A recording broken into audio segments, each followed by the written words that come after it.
ਅੱਜ ਭੁਲੇਖਾ ਪਾਇਆ ਜਾ ਰਿਹਾ ਕਿ ਸ਼ਾਇਦ ਸ਼੍ਰੋਮਣੀ ਗੁਰਦੁਆਰਾ ਪ੍ਰਬੰਧਕ ਕਮੇਟੀ ਪ੍ਰਬੰਧਾਂ ਕਰਕੇ ਜਾਂ ਗੋਲਕਾਂ ਕਰਕੇ ਲੜਦੀ ਆ। ਅਸੀਂ ਨਾ ਪ੍ਰਬੰਧਾਂ ਕਰਕੇ ਲੜਦੇ ਆ ਨਾ ਗੋਲਕਾਂ ਕਰਕੇ ਲੜਦੇ ਆ।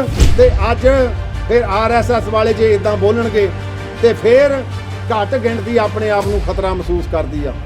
ਜੇ ਯਾਰੋ ਰਾਜੀਵ ਗਾਂਧੀ ਦੇ ਕਾਤਲ ਛੁੱਟ ਸਕਦੇ, ਰੇਪ ਕਰਨ ਵਾਲੇ ਛੁੱਟ ਸਕਦੇ, ਤੇ ਅੱਜ ਸਾਡੇ ਬੰਦੀਆਂ ਨੂੰ ਕੀ ਹੋਇਆ? ਕਿਉਂਕਿ ਆ ਜਿਹੜਾ ਸਾਰਾ ਵਰਤਾਰਾ ਵਰਤ ਰਿਹਾ ਜਿਹਦੇ ਵਿੱਚ ਆਪ ਵਾਲੇ ਵੀ ਸ਼ਾਮਲ ਆ। ਵੱਡੀ ਸੰਸਥਾ ਸਿੱਖਾਂ ਦੀ, ਇਹ ਤੋਂ ਦਾ ਸੈਂਟਰ ਵੀ ਘਬਰਾਉਂਦਾ। ਪਰ ਅੱਜ ਇਹ ਨਾ ਕਰਿਓ ਵੀ ਆਪਾਂ ਜਿਹੜਾ ਮਰਜ਼ੀ ਆ ਗਿਆ, ਮੈਂ ਪ੍ਰਧਾਨ ਆ, ਸਾਰੇ ਐਗਜ਼ੈਕਟਿਵ ਦੇ ਮੈਂਬਰ ਬੈਠੇ ਆ। ਅਸੀਂ ਅੱਜ ਤੁਹਾਡੇ ਕੋਲ ਦਰ ਫਰਿਆਦ ਲੈ ਕੇ ਆਏ ਆ। ਸਰਕਾਰਾਂ ਗੂੰਗੀਆਂ ਹੋ ਗਈਆਂ, ਬੋਲੀਆਂ ਹੋ ਗਈਆਂ। ਇੰਨੇ ਕਠਨ ਨਹੀਂ ਸੀ ਕਦੇ ਦੇਖੇ ਵੀ ਬੰਦਾ ਟੇਬਲ ਟਾਕ ਤੇ ਚਿੱਠੀ ਵੀ ਲਿਖੀਏ, ਸੁਣਨ ਟਾਈਮ ਹੀ ਨਾ ਦੇਣ।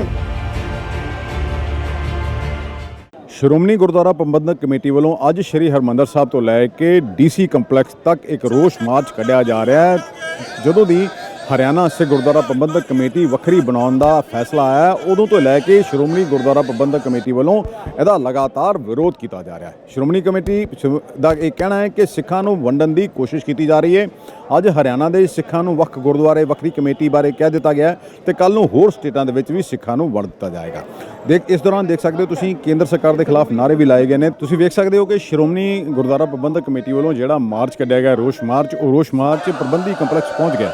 ਇੱਥੇ ਡਿਪਟੀ ਕਮਿਸ਼ਨਰ ਨੂੰ ਮੈਮੋਰੰਡਮ ਦੇਣ ਲਈ ਇਹਨਾਂ ਨੇ ਆਏ ਆ। ਇਹਨਾਂ ਦਾ ਕਹਿਣਾ ਹੈ ਕਿਉਂਕਿ ਇੱਥੇ ਡਿਪਟੀ ਕਮਿਸ਼ਨਰ ਮੌਜੂਦ ਨਹੀਂ ਨੇ। ਇੱਥੇ ਤੁਸੀਂ ਦੇਖ ਸਕਦੇ ਹੋ ਕਿ ਸਾਰੇ ਜਿਹੜੇ ਸ਼੍ਰੋਮਣੀ ਕਮੇਟੀ ਗੁਰਦੁਆਰਾ ਪ੍ਰਬੰਧਕ ਕਮੇਟੀ ਦੇ ਮੈਂਬਰ ਸਾਹਿਬਾਨ, ਪ੍ਰਧਾਨ ਐਡਵੋਕੇਟ ਹਰਜਿੰਦਰ ਸਿੰਘ ਧਾਮੀ, ਹੋਰ ਵੀ ਬਹੁਤ ਸਾਰੇ ਜਿਹੜੀਆਂ ਸ਼ਖਸੀਅਤਾਂ ਇੱਥੇ ਬੈਠੀਆਂ। ਇਹਨਾਂ ਦਾ ਕਹਿਣਾ ਵੀ ਜਿੰਨਾ ਚਿਰ ਡਿਪਟੀ ਕਮਿਸ਼ਨਰ ਆਪ ਆ ਕੇ ਸਾਡੇ ਹੱਥੋਂ ਮੈਮੋਰੰਡਮ ਨਹੀਂ ਲੈਣਗੇ, ਉਦੋਂ ਤੱਕ ਅਸੀਂ ਇੱਥੇ ਪੱਕੇ ਤੌਰ ਤੇ ਧਰਨਾ ਲਾ ਦਿਆਂਗੇ। ਲੰਗਰ ਪਾਣੀ ਦਾ ਪ੍ਰਬੰਧ ਵੀ ਇੱਥੇ ਕੀਤਾ ਜਾਏਗਾ। ਇਹਨਾਂ ਵੱਲੋਂ ਸਖਤ ਸਾਫ਼ ਹਦਾਇਤ ਕਰ ਦਿੱਤੀ ਗਈ ਹੈ, ਜੇਕਰ ਡਿਪਟੀ ਕਮਿਸ਼ਨਰ ਇੱਥੇ ਆ ਕੇ ਸਾਡਾ ਮੰਗ ਪੱਤਰ ਨਹੀਂ ਲੈਂਦੇ ਤੇ ਅਸੀਂ ਇੱਥੇ ਪੱਕੇ ਤੌਰ ਤੇ ਧਰਨੇ ਤੇ ਬੈਠ ਜਾਵਾਂਗੇ। ਹੁਣ ਗੱਲਬਾਤ ਕਰਨ ਦੀ ਕੋਸ਼ਿਸ਼ ਕਰਾਂਗੇ ਮੈਂਬਰ ਸਾਹਿਬਾਨਾਂ ਨਾਲ, ਉਹਨਾਂ ਦਾ ਇਸ ਬਾਰੇ ਕੀ ਕਹਿਣਾ। 2014 ਵਿੱਚ ਹਰਿਆਣੇ ਦੇ ਵਿੱਚ ਭੁਪਿੰਦਰ ਸਿੰਘ ਹੁੱਡਾ ਦੀ ਸਰਕਾਰ ਆਈ। ਉਹ ਦੂਸਰੀ ਸਰਕਾਰ, ਉਹਨਾਂ ਨੇ ਇੱਕ ਮੈਨੂਫੈਸਟੋ ਜਾਰੀ ਕੀਤਾ ਕਿ ਅਸੀਂ ਹਰਿਆਣੇ ਦੇ ਵਿੱਚ ਸਾਨੂੰ ਵੋਟਾਂ ਪਾ ਦਿਓ, ਅਸੀਂ ਹਰਿਆਣਾ ਕਮੇਟੀ ਵੱਖਰੀ ਬਣਾਵਾਂਗੇ। ਉਦੋਂ ਵੀ ਅਸੀਂ ਜ਼ੋਰ ਲਾਇਆ, ਤੁਹਾਨੂੰ ਪਤਾ ਉਦੋਂ ਵੀ ਜ਼ੋਰ ਅਜਮਾਈ ਹੁੰਦੀ ਰਹੀ। ਉਹ 2014 ਦਾ ਐਕਟ ਬਣ ਗਿਆ ਔਰ ਉਸ ਵੇਲੇ ਮਨਮੋਹਨ ਸਿੰਘ ਸੈਂਟਰ ਦੇ ਵਿੱਚ ਸਾਡੇ ਪ੍ਰਧਾਨ ਮੰਤਰੀ ਸੀ। ਉਸ ਤੋਂ ਬਾਅਦ ਰਾਜ ਸੱਤਾ ਬਦਲੀ। ਸਾਨੂੰ ਆਸ ਸੀ ਕਿ ਇਹ 2014 ਦਾ ਐਕਟ, ਕਿਉਂਕਿ ਸਾਡੇ ਜਿਹੜੇ ਹਮੇਸ਼ਾ ਕਾਂਗਰਸ ਨਾਲ ਲੜਨ ਵਾਲੇ ਭਾਰਤੀ ਜਨਤਾ ਪਾਰਟੀ ਸ਼ਾਇਦ ਇਹਨਾਂ ਗੱਲਾਂ ਤੇ ਸਿਧਾਂਤਕ ਤੌਰ ਤੇ ਸਿੱਖਾਂ ਨਾਲ ਖੜੂਗੀ। ਪਰ ਅਫਸੋਸ ਹੋਇਆ ਇਸ ਗੱਲ ਦਾ, ਉਹ ਸਿਧਾਂਤਕ ਤੌਰ ਤੇ ਸਿੱਖਾਂ ਨਾਲ ਖੜੇ ਹੋਣ ਦੀ ਬਜਾਏ ਲੜਾਈ ਨੂੰ ਇੰਨਾ ਤੇਜ਼ ਕਰ ਦਿੱਤਾ ਕਿ ਆ ਪਿਛਲੇ ਦਿਨੀ ਸੁਪਰੀਮ ਕੋਰਟ ਤੋਂ ਇੱਕ ਆਰਡਰ ਆਇਆ। ਸਾਨੂੰ ਦੁੱਖ ਕਿਸ ਗੱਲ ਦਾ ਕਿ ਕਾਂਗਰਸ ਜਮਾਤ ਹਮੇਸ਼ਾ ਸਿੱਖਾਂ ਲਈ ਕੰਡੇ ਬੀਜਦੀ ਰਹੀ। ਬਿਫੋਰ ਪਾਰਟੀਸ਼ਨ ਵੀ ਸਾਡੇ ਲਈ ਕੰਡੇ ਬੀਜੇ, ਪਰ ਸਿੱਖਾਂ ਨੂੰ ਉਸ ਵੇਲੇ ਧਰਮ ਦਾ ਜਿਹੜਾ ਜਜ਼ਬਾ ਸੀ, ਉਹਨੂੰ ਦੇਸ਼ ਭਗਤੀ ਦਾ ਜਜ਼ਬਾ ਦੇ ਕੇ ਸਿੱਖਾਂ ਨੂੰ ਇਸ ਪਾਸੇ ਲਾਇਆ। ਰੋਈਏ ਤਾਂ ਰੋਈਏ ਕਿੱਥੇ, ਦਸੀਏ ਤਾਂ ਕਿਹਨੂੰ ਦਸੀਏ? ਇਹਨਾਂ ਨੂੰ ਸਾਰਾ ਕੁਝ ਪਤਾ ਕਿ ਆਪਾਂ ਕਿੰਨੀਆਂ ਆਜ਼ਾਦੀ ਦੇ ਵਿੱਚ, ਜੰਗਾਂ ਯੁੱਧਾਂ ਦੇ ਵਿੱਚ ਕਿੰਨੀਆਂ ਸ਼ਹੀਦੀਆਂ ਪਾਈਆਂ। ਹਰ ਇੱਕ ਪੱਖ ਦਾ ਇਹਨਾਂ ਦੇ ਕੋਲ ਭਰਪੂਰ ਪਿਆ ਸਾਰਾ, ਪਰ ਇਤਿਹਾਸ ਨੂੰ ਮੰਨਣ ਨੂੰ ਤਿਆਰ ਨਹੀਂ। ਤੇ ਉਹਦੇ ਵਿੱਚ ਫਿਰ 2014 ਦਾ ਜਿਹੜਾ ਇਹ ਸੁਪਰੀਮ ਕੋਰਟ ਦੇ ਵਿੱਚ ਜਿਹੜਾ ਸਾਰਾ ਚੱਲਿਆ ਕਾਰਜ, ਉਹਦੇ ਵਿੱਚ ਦੇਖੋ ਕਾਂਗਰਸ ਦੇ ਪਹਿਲਾਂ ਉਹਨਾਂ ਨੇ ਐਕਟ ਬਣਾਇਆ ਸੀ। ਭਾਰਤੀ ਜਨਤਾ ਪਾਰਟੀ ਦਾ ਫਰਜ਼ ਬਣਦਾ ਸੀ ਕਿ ਕੁਝ ਜੌਬ ਜਿਹੜੀਆਂ ਹੁੰਦੀਆਂ ਸਟੇਟ ਤੇ ਸੈਂਟਰ ਸਬਜੈਕਟ ਹੁੰਦੀਆਂ ਸੱਦ ਲੈਂਦੇ। ਪੰਜਾਬ ਨੂੰ ਸੱਦਦੇ, ਹਰਿਆਣੇ 'ਚ BJP ਦੀ ਸਰਕਾਰ ਸੀ ਤੇ ਕਈ ਵਾਰੀ ਸਾਨੂੰ ਵੀ ਕੋਸਦੇ ਆ ਵੀ ਤੁਸੀਂ ਭਾਈਵਾਲ ਸੀਗੇ। ਇਹ ਵੀ ਆਪਣੇ ਤੌਰ ਤੇ ਯਤਨ ਕਰਦੇ ਰਹੇ, ਫਿਰ ਯਤਨਾਂ ਨੂੰ ਬੂਰ ਨਹੀਂ ਪਿਆ। ਫਿਰ ਭਾਰਤੀ ਜਨਤਾ ਪਾਰਟੀ ਉਹ ਵੀ ਨਾਲ ਰਲ ਗਈ। ਉਹਨੇ ਕੋਈ ਇਮਦਾਦ ਨਹੀਂ ਕੀਤੀ ਵੀ ਸਿੱਖਾਂ ਦਾ ਪ੍ਰਬੰਧ ਜਿਹੜਾ 1925 ਦੇ ਐਕਟ ਤਹਿਤ ਬਹੁਤ ਸੁਚੱਜਾ ਚੱਲ ਰਿਹਾ। ਸੁਚੱਜਾ ਇਸ ਕਰਕੇ ਚੱਲ ਰਿਹਾ, ਜੇ ਕੰਨਿਆ ਕੁਮਾਰੀ 'ਚ ਭੁਚਾਲ ਆਉਂਦੇ ਆ, ਜੇ ਕਸ਼ਮੀਰ ਦੇ ਵਿੱਚ ਭੁਚਾਲ ਆਉਂਦੇ ਆ, ਜੇ ਗੁਜਰਾਤ 'ਚ ਭੁਚਾਲ ਆਉਂਦੇ ਆ, ਸਿੱਖ ਇੱਕ ਸ਼ਕਤੀ ਬਣ ਕੇ ਉੱਥੇ ਜਾਂਦੀ ਆ। ਜੇ ਕੋਵਿਡ ਆ ਗਿਆ, ਸਿੱਖ ਤਾਂ ਸ਼ਕਤੀ ਬਣਦੀ ਆ। ਚੇਤਾ ਕਰੋ ਪੰਜਾਬ ਦੀ ਇਸ ਧਰਤੀ ਤੇ ਵੀ ਜਿਸਲੇ ਕੋਵਿਡ ਦੇ ਸਮੇਂ ਆਕਸੀਜਨਾਂ ਮੁੱਕ ਗਈਆਂ ਸੀ, ਸਿੱਖ ਨਹੀਂ ਮੁੱਕਿਆ, ਗੁਰੂ ਦੀ ਸਿੱਖੀ ਪ੍ਰਫੁੱਲਤ ਹੋਈ। ਆਪਣੇ ਆ ਸਾਡੇ ਜਿੰਨੇ ਵੀ ਪ੍ਰਬੰਧਕ ਕਰਤਾ ਸੀਗੇ, ਜਿੱਥੇ ਲੰਗਰ ਪਹੁੰਚਾਉਣਾ ਸੀ ਲੰਗਰ ਪਹੁੰਚਾਇਆ, ਜਿੱਥੇ ਕੋਈ ਆਕਸੀਜਨ ਦੀ ਲੋੜ ਸੀ ਆਕਸੀਜਨ ਪਹੁੰਚਾਈ। ਜਿਹੜੇ ਸਰਕਾਰ ਦੇ ਕਾਰਜ ਸੀ ਉਹ ਸ਼੍ਰੋਮਣੀ ਗੁਰਦੁਆਰਾ ਪ੍ਰਬੰਧਕ ਕਮੇਟੀ ਨੇ ਬਾਖੂਬੀ ਨਿਭਾਏ। ਅਸੀਂ ਕੋਈ ਇਹਨਾਂ ਦੇ ਉੱਤੇ ਆਸਾਨ ਨਹੀਂ ਕੀਤਾ। ਉਹਨਾਂ ਨੇ ਵੀ ਉਸ ਤਰਜਮਾਨੀ ਕਾਂਗਰਸ ਦੀ ਕੀਤੀ ਤੇ ਆ ਜਿਹੜੀ ਆਪ ਦੀ ਸਰਕਾਰ ਆ, ਮੈਂ ਇੱਕ ਦਿਨ ਸੁਣ ਰਿਹਾ ਸੀ ਉੱਥੋਂ ਦੇ ਪ੍ਰਧਾਨ ਹਰਿਆਣੇ ਦੇ, ਉਹ ਕਹਿੰਦੇ ਪੰਜਾਬ ਦੇ ਚੀਫ ਮਿਨਿਸਟਰ ਦਾ ਬਹੁਤ ਵੱਡਾ ਧੰਨਵਾਦ। ਕਿਸ ਕਰਕੇ ਧੰਨਵਾਦ ਬਈ? ਕਹਿੰਦਾ ਕਿਉਂਕਿ ਸਾਡਾ ਹਰਿਆਣੇ ਦੇ ਵਿੱਚ ਵੱਖਰੀ ਕਮੇਟੀ ਬਣਾਉਣ 'ਚ ਨਹੀਂ ਬਹੁਤ ਯੋਗਦਾਨ ਪਾਇਆ। ਇਹ ਪੰਜਾਬ ਦੇ ਚੁਣੇ ਹੋਏ ਨੁਮਾਇੰਦੇ, ਇਹ ਮੈਂ ਨਹੀਂ ਕਹਿੰਦਾ, ਟੈਲੀਵਿਜ਼ਨ ਦੇ ਵਿੱਚ ਉਹਨੇ ਬਿਆਨ ਦਿੱਤਾ। ਤੇ ਮੈਂ ਪੁੱਛਦਾ, ਅਸੀਂ ਸ਼੍ਰੋਮਣੀ ਗੁਰਦੁਆਰਾ ਪ੍ਰਬੰਧਕ ਕਮੇਟੀ ਸਰਬੱਤ ਦੇ ਭਲੇ ਦੇ ਕਨਸੈਪਟ ਵਿੱਚ ਅੱਜ ਗੁਰੂ ਰਾਮਦਾਸ ਦੇ ਦਰ ਤੇ ਮੈਂ ਐਡਮਿਨਿਸਟ੍ਰੇਸ਼ਨ ਦੀ ਹਾਜ਼ਰੀ 'ਚ ਖੜਾ। ਕੋਵਿਡ ਦਾ ਸਮਾਂ ਚੇਤੇ ਕਰੋ, ਸਰਕਾਰੀ ਲੰਗਰ ਬੰਦ ਸੀ, 25 ਹਜ਼ਾਰ ਬੰਦੇ ਦਾ ਲੰਗਰ ਉਸ ਦਰ ਤੋਂ ਜਾਂਦਾ ਰਿਹਾ। ਤੁਸੀਂ ਤਰਜਮਾਨੀ ਨਹੀਂ ਕਰਦੇ। ਜਿਹੜਾ ਕਾਰਜ ਅੱਜ ਵੀ ਤੁਸੀਂ ਕਹਿੰਦੇ ਆ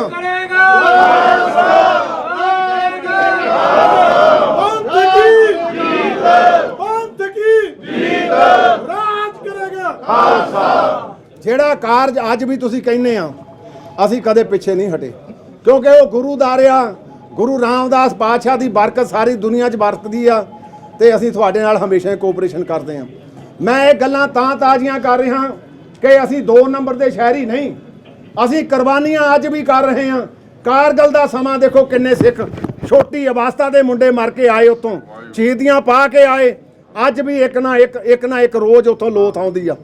ਤੇ ਇਸ ਕਾਰਜ ਲਈ ਅਸੀਂ ਆਜ਼ਾਦੀ ਭਾਲਦੇ ਸੀ ਕਿ ਸਾਡੇ ਗੁਰਧਾਮਾਂ ਨੂੰ ਹੀ ਗੁਲਾਮ ਕਰ ਦਿੱਤਾ ਜਾਵੇ। ਇਹ ਤਿੰਨੇ ਸਰਕਾਰਾਂ ਰਲ ਗਈਆਂ, ਤਿੰਨੇ ਸਰਕਾਰਾਂ ਨੇ ਰਲ ਕੇ ਉਸ ਤਰਜਮਾਨੀ ਦੇ ਉੱਤੇ ਉੱਥੇ ਬਹਿਸ ਕੀਤੀ ਕਿ ਲੁਕਵੇਂ ਤੌਰ ਦੇ ਉੱਤੇ ਅੱਜ ਸਾਨੂੰ ਆਹ ਦਿਨ ਦੇਖਣਾ ਪਿਆ।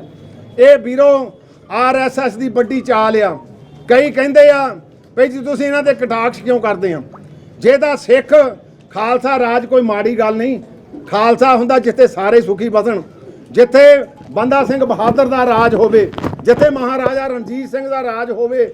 ਤੇ ਅੱਜ ਜੇ ਖਾਲਸਾ ਰਾਜ ਕੋ ਕਹਿ ਦੇਵੇ ਤਾਂ ਚੱਲ ਅੰਦਰ, ਕਿਉਂ ਜੀ ਇਹ ਵੱਖਰੀ ਆਇਡੈਂਟੀਟੀ ਕਰਦਾ। ਤੇ ਭਾਰਗਵ ਸਾਹਿਬ ਅੱਜ ਕਹਿ ਰਹੇ ਆ ਇਸ ਧਰਤੀ ਤੇ ਹਰ ਇੱਕ ਹਿੰਦੂ ਜੰਮਦਾ। ਮੈਂ ਪੁੱਛਦਾ ਕਿੰਨੇ ਸੈਕਟ ਇੱਥੇ ਰਹਿੰਦੇ ਆ, ਕਿੰਨੇ ਇੱਥੇ ਅੱਜ ਸਾਡੇ ਕਲਚਰ ਜਿਹੜੇ ਵੱਖਰੇ ਤੌਰ ਤੇ, ਕੋਈ ਜਾਤ ਵੱਖਰੀ ਆ, ਕਿਸੇ ਦੀਆਂ ਆਪਣੀਆਂ ਰਵਾਇਤਾਂ ਵੱਖਰੀਆਂ। ਇਹ ਇੰਡੀਆ ਕੰਨਿਆ ਕੁਮਾਰੀ ਤੋਂ ਲੈ ਕੇ ਕਸ਼ਮੀਰ ਤੱਕ 19 ਭਾਸ਼ਾਵਾਂ, ਉਹਦੇ ਵਿੱਚ 19 ਤਰ੍ਹਾਂ ਦੇ ਮਨੁੱਖ ਰਹਿੰਦੇ ਆ। ਤੇ ਇਹ ਜਸਟੀਫਾਈਡ ਆ, ਇਹਦੇ ਉੱਤੇ ਕੋਈ ਕਿੰਤੂ ਪ੍ਰੰਤੂ ਨਹੀਂ। ਅਸੀਂ ਅੱਜ ਤੁਹਾਡੇ ਕੋਲ ਦਰ ਫਰਿਆਦ ਲੈ ਕੇ ਆਏ ਆ। ਸਰਕਾਰਾਂ ਗੂੰਗੀਆਂ ਹੋ ਗਈਆਂ, ਬੋਲੀਆਂ ਹੋ ਗਈਆਂ। ਇੰਨੇ ਕਠਨ ਨਹੀਂ ਸੀ ਕਦੇ ਦੇਖੇ ਵੀ ਬੰਦਾ ਟੇਬਲ ਟਾਕ ਤੇ ਚਿੱਠੀ ਵੀ ਲਿਖੀਏ, ਸੁਣਨਾ ਟਾਈਮ ਹੀ ਨਾ ਦੇਣ। ਉੱਥੇ ਦਾ ਦੂਰ ਹਰਿਆਣੇ ਦੇ ਮੁੱਖ ਮੰਤਰੀ ਨੇ ਵੀ ਟਾਈਮ ਨਹੀਂ ਦਿੱਤਾ। ਅਸੀਂ ਨਹੀਂ ਚਾਹੁੰਦੇ, ਅਸੀਂ ਚਾਹੁੰਦੇ ਅਸੀਂ ਪੀਸਫੁਲੀ, ਅਸੀਂ ਆਪਣੇ ਹੱਕ ਤੇ ਇਨਸਾਫ ਲਈ ਲੜ ਰਹੇ ਹਾਂ। ਜੇ ਯਾਰੋ ਰਾਜੀਵ ਗਾਂਧੀ ਦੇ ਕਾਤਲ ਛੁੱਟ ਸਕਦੇ, ਰੇਪ ਕਰਨ ਵਾਲੇ ਛੁੱਟ ਸਕਦੇ, ਤੇ ਅੱਜ ਸਾਡੇ ਬੰਦੀਆਂ ਨੂੰ ਕੀ ਹੋਇਆ? ਉਹ ਜਿਹੜੇ ਜੁਝਾਰੂ ਵੀਰ, ਉਹਨਾਂ ਨੂੰ ਕਿਉਂ ਨਹੀਂ ਛੱਡਿਆ ਜਾ ਰਿਹਾ? ਇਹ ਸਵਾਲ ਆ ਜਿਹੜੇ ਸਾਨੂੰ ਇਹਨਾਂ ਕੋਲੋਂ ਜਵਾਬ ਮੰਗਦੇ ਆ। ਤੇ ਅੱਜ ਫਿਰ RSS ਵਾਲੇ ਜੇ ਇਦਾਂ ਬੋਲਣਗੇ ਤੇ ਫਿਰ ਘੱਟ ਗਿਣਤੀ ਆਪਣੇ ਆਪ ਨੂੰ ਖਤਰਾ ਮਹਿਸੂਸ ਕਰਦੀ ਆ। ਘੱਟ ਗਿਣਤੀ ਇੱਥੇ ਇਕੱਲੇ ਸਿੱਖ ਨਹੀਂ ਗਏ, ਇੱਥੇ ਹੋਰ ਵੀ ਬਹੁਤ ਸਾਰੇ ਰਹਿੰਦੇ ਆ। ਪਰ ਸਿੱਖ ਜਿਹੜਾ ਕਿਉਂਕਿ ਗੁਰੂ ਦੇ ਬਲ ਨਾਲ ਚੱਲਦਾ, ਗੁਰੂ ਦੇ ਸ਼ਬਦ ਤੋਂ ਸੇਧ ਲੈਂਦਾ। ਅਸੀਂ ਅੱਜ ਇਹਨਾਂ ਨੂੰ ਬੇਨਤੀ ਕਰਨ ਆਏ ਆ ਕਿ ਇਹਨਾਂ ਨੂੰ ਨੱਥ ਪਾਈ ਜਾਵੇ, ਕਿਉਂਕਿ ਇਹ ਦੇਸ਼ ਬੜੀਆਂ ਕਰੜੀਆਂ ਮਸ਼ੱਤਕਾਂ ਤੋਂ ਬਾਅਦ ਆਜ਼ਾਦ ਹੋਇਆ ਸੀ। ਸਿੱਖਾਂ ਦਾ ਬਹੁਤ ਵੱਡਾ ਯੋਗਦਾਨ ਆ, ਮੈਂ ਬਾਰ-ਬਾਰ ਕਹਿ ਰਿਹਾ। ਤੇ ਸਾਨੂੰ ਵੀ ਇਨਸਾਫ ਦਿਓ। ਉਹ ਇਨਸਾਫ ਅਸੀਂ ਤਿੰਨਾਂ ਤਰ੍ਹਾਂ ਦੇ ਮੰਗਦੇ ਹਾਂ। ਸਿੱਖ ਬੰਦੀ ਜਿਹੜੇ ਰਿਹਾ ਕਰੋ, ਕਾਨੂੰਨੀਆਂ ਲੜਾਈਆਂ ਵੀ ਚੱਲ ਰਹੀਆਂ, ਉੱਥੇ ਵੀ ਸਾਡੇ ਨਾਲ ਦੇਰੀ ਹੋ ਰਹੀ ਆ। ਉਹ ਤੋਂ ਇਲਾਵਾ ਜੇ ਆਪਾਂ RSS ਦੀ ਗੱਲ ਕਰਦੇ ਹਾਂ, ਇਹ ਤੇ ਵੀ ਮੁਲਾਂਕਣ ਕਰਨਾ ਚਾਹੀਦਾ। ਤੇ ਤੀਜਾ ਜਿਹੜਾ ਸਿੱਖ ਗੁਰਦੁਆਰਾ ਐਕਟ ਤੋੜਿਆ ਗਿਆ, ਇਹ ਐਕਟ ਨਹੀਂ ਸੀ ਟੁੱਟਣਾ ਚਾਹੀਦਾ। ਇਹ ਐਕਟ ਤੋੜ ਕੇ ਅੱਜ ਸਾਨੂੰ ਖਾਸਾ ਆ। ਸਾਨੂੰ ਅੱਜ ਕਹਿ ਰਹੇ ਆ ਇਹ ਗੱਲ ਵੀ ਦਿੱਲੀ 'ਚ ਵੀ ਸਿੱਖ ਰਾਜ ਕਰਦੇ ਆ। ਕੋਈ ਸ਼ੱਕ ਨਹੀਂ, ਦਿੱਲੀ 'ਚ ਸਿੱਖ ਰਾਜ ਨਹੀਂ ਕਰਦੇ, ਪ੍ਰਬੰਧ ਚਲਾਉਂਦੇ ਆ ਗੁਰਦੁਆਰਾ ਸਾਹਿਬਾਨ ਦਾ। ਇਹ ਰਾਜ ਨਹੀਂਗਾ, ਇਹ ਤਾਂ ਸੇਵਾ ਆ। ਉਹ ਦਿੱਲੀ ਵਾਲੇ ਤਾਂ ਸਭ ਤੋਂ ਪਹਿਲਾਂ ਹੀ ਬਾਹਰ ਸੀ। ਹਰਿਆਣੇ ਦਾ ਐਕਟ ਵੱਖਰਾ ਬਣਿਆ। ਉਹ ਸਾਨੂੰ ਅੱਜ ਅਫਸੋਸ ਆ ਕਿ ਹਰਿਆਣੇ ਦੇ ਵਿੱਚ 2014 ਤੋਂ ਪਹਿਲਾਂ ਕਿਤੇ ਸਿੱਖ ਨਹੀਂ ਸੀਗੇ, ਉੱਥੇ ਸ਼੍ਰੋਮਣੀ ਕਮੇਟੀ ਦੇ ਮੈਂਬਰ ਨਹੀਂ ਸੀ ਆਉਂਦੇ। ਉਹ ਸਾਰੇ ਉੱਥੋਂ ਚੁਣ ਕੇ ਆਉਂਦੇ ਸੀ, ਉਹਨਾਂ ਦਾ ਪ੍ਰਬੰਧ ਸੁਚੱਜਾ ਚੱਲਦਾ ਸੀ। ਅੱਜ ਭੁਲੇਖਾ ਪਾਇਆ ਜਾ ਰਿਹਾ ਕਿ ਸ਼ਾਇਦ ਸ਼੍ਰੋਮਣੀ ਗੁਰਦੁਆਰਾ ਪ੍ਰਬੰਧਕ ਕਮੇਟੀ ਪ੍ਰਬੰਧਾਂ ਕਰਕੇ ਜਾਂ ਗੋਲਕਾਂ ਕਰਕੇ ਲੜਦੀ ਆ। ਅਸੀਂ ਨਾ ਪ੍ਰਬੰਧਾਂ ਕਰਕੇ ਲੜਦੇ ਹਾਂ, ਨਾ ਗੋਲਕਾਂ ਕਰਕੇ ਲੜਦੇ ਆ। ਗੁਰੂ ਰਾਮਦਾਸ ਦਾ ਦਰ ਐਡਾ ਵੱਡਾ ਦਰ ਆ, ਇੱਕ ਦਿਨ ਦੇ ਵਿੱਚ ਬਹੁਤ ਕੁਝ ਉੱਤੇ ਪ੍ਰਫੁੱਲ ਹੋ ਜਾਂਦਾ। ਸਾਡੀ ਕੋਈ ਲੜਾਈ ਨਹੀਂ, ਸਾਡੀ ਲੜਾਈ ਆ ਇਹ ਐਕਟ ਤੋੜਨ ਦੀ। ਅੱਜ ਉਹ ਐਕਟ ਤੋੜਿਆ, ਕੱਲ ਨੂੰ ਸਾਨੂੰ ਖਾਲਸਾ ਵੱਡੇ ਵਿਦਵਾਨ ਕਹਿ ਰਹੇ ਆ ਵੀ ਇਹਨੂੰ ਸਟੇਟ ਸਬਜੈਕਟ ਬਣਾ ਲਓ। ਜੇ ਸਟੇਟ ਸਬਜੈਕਟ ਬਣ ਗਿਆ, ਪਹਿਲਾਂ ਤਾਂ ਉਹ ਕਾਨੂੰਨ 1925 ਦਾ ਖਤਮ ਹੋਊ। ਸਾਡੇ ਮਨਾਂ 'ਚ ਇਸ ਗੱਲ ਦਾ ਰੋਸ ਆ। ਉਹ ਤੋਂ ਬਾਅਦ ਸਰਕਾਰਾਂ ਮਨਮਾਨੀਆਂ ਕਰਨਗੀਆਂ, ਫਿਰ ਚਾਹੇ ਕੋਈ ਹੋਰ ਬਣਾ ਦੇਣ, ਪੈਪਸੂ ਬਣਾ ਦੇਣ, ਚਾਹੇ ਉਹਦੇ ਵਿੱਚੋਂ ਤੁਹਾਡਾ ਆਹ ਮਾਝਾ ਬਣਾ ਦੇਣ। ਔਰ ਸਭ ਤੋਂ ਵੱਡੀ ਅੱਜ ਜਿਹੜੀ ਸਾਨੂੰ ਇੱਕ ਖਾਲਸਾ ਲੱਗ ਰਿਹਾ, ਉਹ ਖਾਲਸਾ ਆ ਭਈ ਕਿਸੇ ਵੇਲੇ ਦਿੱਲੀ ਗੁਰਦੁਆਰਾ ਪ੍ਰਬੰਧਕ ਕਮੇਟੀ ਵੀ ਗੁਰੂ ਪਾਤਸ਼ਾਹ ਦੇ ਸਰੂਪ ਛਾਪਦੀ ਸੀ। ਇੱਥੇ ਆਮ ਜਿਹੜੇ ਹੋਰ ਸਭਾ ਸੁਸਾਇਟੀਆਂ ਵਾਲੇ ਗੁਰੂ ਪਾਤਸ਼ਾਹ ਦਾ ਸਰੂਪ ਛਾਪਦੇ ਸੀ, ਗੁਟਕੇ ਛਾਪਦੇ ਸੀ, ਅੱਜ ਵੀ ਛਾਪਦੇ ਆ। ਉਹਦੇ ਵਿੱਚ ਸ਼੍ਰੋਮਣੀ ਗੁਰਦੁਆਰਾ ਪ੍ਰਬੰਧਕ ਕਮੇਟੀ ਨੂੰ ਅਧਿਕਾਰ ਮਿਲਿਆ ਕਿ ਤੁਸੀਂ ਇਕੱਲਿਆਂ ਨੇ ਇਹ ਸਰੂਪ ਛਾਪਣੇ। ਇੱਕ ਐਕਟ ਵੀ ਬਣ ਗਿਆ ਤੇ ਹੁਣ ਹਰਿਆਣੇ ਦੇ ਵਿੱਚ ਫਿਰ ਉਹ ਵੀ ਵੱਖਰੇ ਐਕਟ ਬਣ ਗਏ। ਉੱਥੇ ਕੱਲ੍ਹ ਨੂੰ ਜੇ ਕੋਈ ਸਰੂਪ ਦੇ ਵਿੱਚ ਕੋਈ ਲਗਾਮ ਮਾਤਰਾ ਤੇ ਹੋਰ ਕੋਈ ਵੱਢ ਟੁੱਕ ਕਰੂਗਾ, ਫਿਰ ਸਿੱਖ ਬਰਦਾਸ਼ਤ ਕਰੂਗਾ। ਸਾਨੂੰ ਤਾਂ ਖਾਦਸੇ ਆ ਇਹਨਾਂ ਗੱਲਾਂ ਦੇ, ਕਿਉਂਕਿ ਗੁਰੂ ਗ੍ਰੰਥ ਸਾਹਿਬ ਇਹ ਸਿੱਖ ਦਾ ਹਿਰਦਾ ਆ। ਇਹ ਗੁਰੂ ਨੇ ਸਾਨੂੰ ਗੁਰੂ ਰੂਪ ਬਖਸ਼ਿਸ਼ ਕੀਤਾ ਤੇ ਗੁਰੂ ਦੇ ਵਿੱਚ ਜਿਹੜੇ ਕੋਈ ਮੁਖਾਤਬ ਕਰੇ, ਫਿਰ ਸਿੱਖ ਕਦੇ ਬਰਦਾਸ਼ਤ ਨਹੀਂ ਕਰਦਾ। ਇਹ ਸਾਡਾ ਅੱਜ ਦਾ ਖਾਦਸਾ ਆ। ਔਰ ਉਹ ਤੋਂ ਇਲਾਵਾ ਅਸੀਂ ਨਹੀਂ ਚਾਹੁੰਦੇ ਵੀ ਕਿਸੇ ਨੂੰ ਦੁੱਖ ਦਈਏ। ਆ ਕਿੰਨੀ ਗਰਮੀ ਆ, ਭੇਜੇ ਪਏ ਸਾਰੇ। ਕਿਉਂ ਆ ਰਹੇ ਯਾਰੋ, ਸਾਨੂੰ ਇੱਕ ਵਾਰੀ ਤਾਂ ਦੱਸੋ। ਤੁਹਾਨੂੰ ਜੇ ਪਿਛਲੀ ਵਾਰੀ ਆਏ ਇੱਥੇ, ਉਸਲੇ ਵੀ ਆਇਆ ਪਈ ਜੀ ਇੱਥੇ ਐਸਡੀਐਮ ਸਾਹਿਬ ਆ, ਡਿਪਟੀ ਕਮਿਸ਼ਨਰ ਸਾਹਿਬ ਬਿਲਕੁਲ ਨਹੀਂ ਆਏ। ਔਰ ਉਹ ਪਹਿਲੇ ਹਾਊਸ ਦੀ ਤਰਜਮਾਨੀ ਡਿਪਟੀ ਕਮਿਸ਼ਨਰ ਸਾਹਿਬ ਕਰਦੇ ਆ। ਅੱਜ ਵੀ ਕਹਿੰਦੇ ਜੀ ਏਡੀਸੀ ਸਾਹਿਬ ਆ, ਡੀਸੀ ਸਾਹਿਬ ਹੈ ਨਹੀਂ ਗੇ। ਹੁਣ ਅਸੀਂ ਮੈਮੋਰੈਂਡਮ ਡੀਸੀ ਸਾਹਿਬ ਨੂੰ ਦੇਣਾ। ਅਸੀਂ ਇੱਥੇ ਬੈਠੇ ਆ ਸਾਰੇ।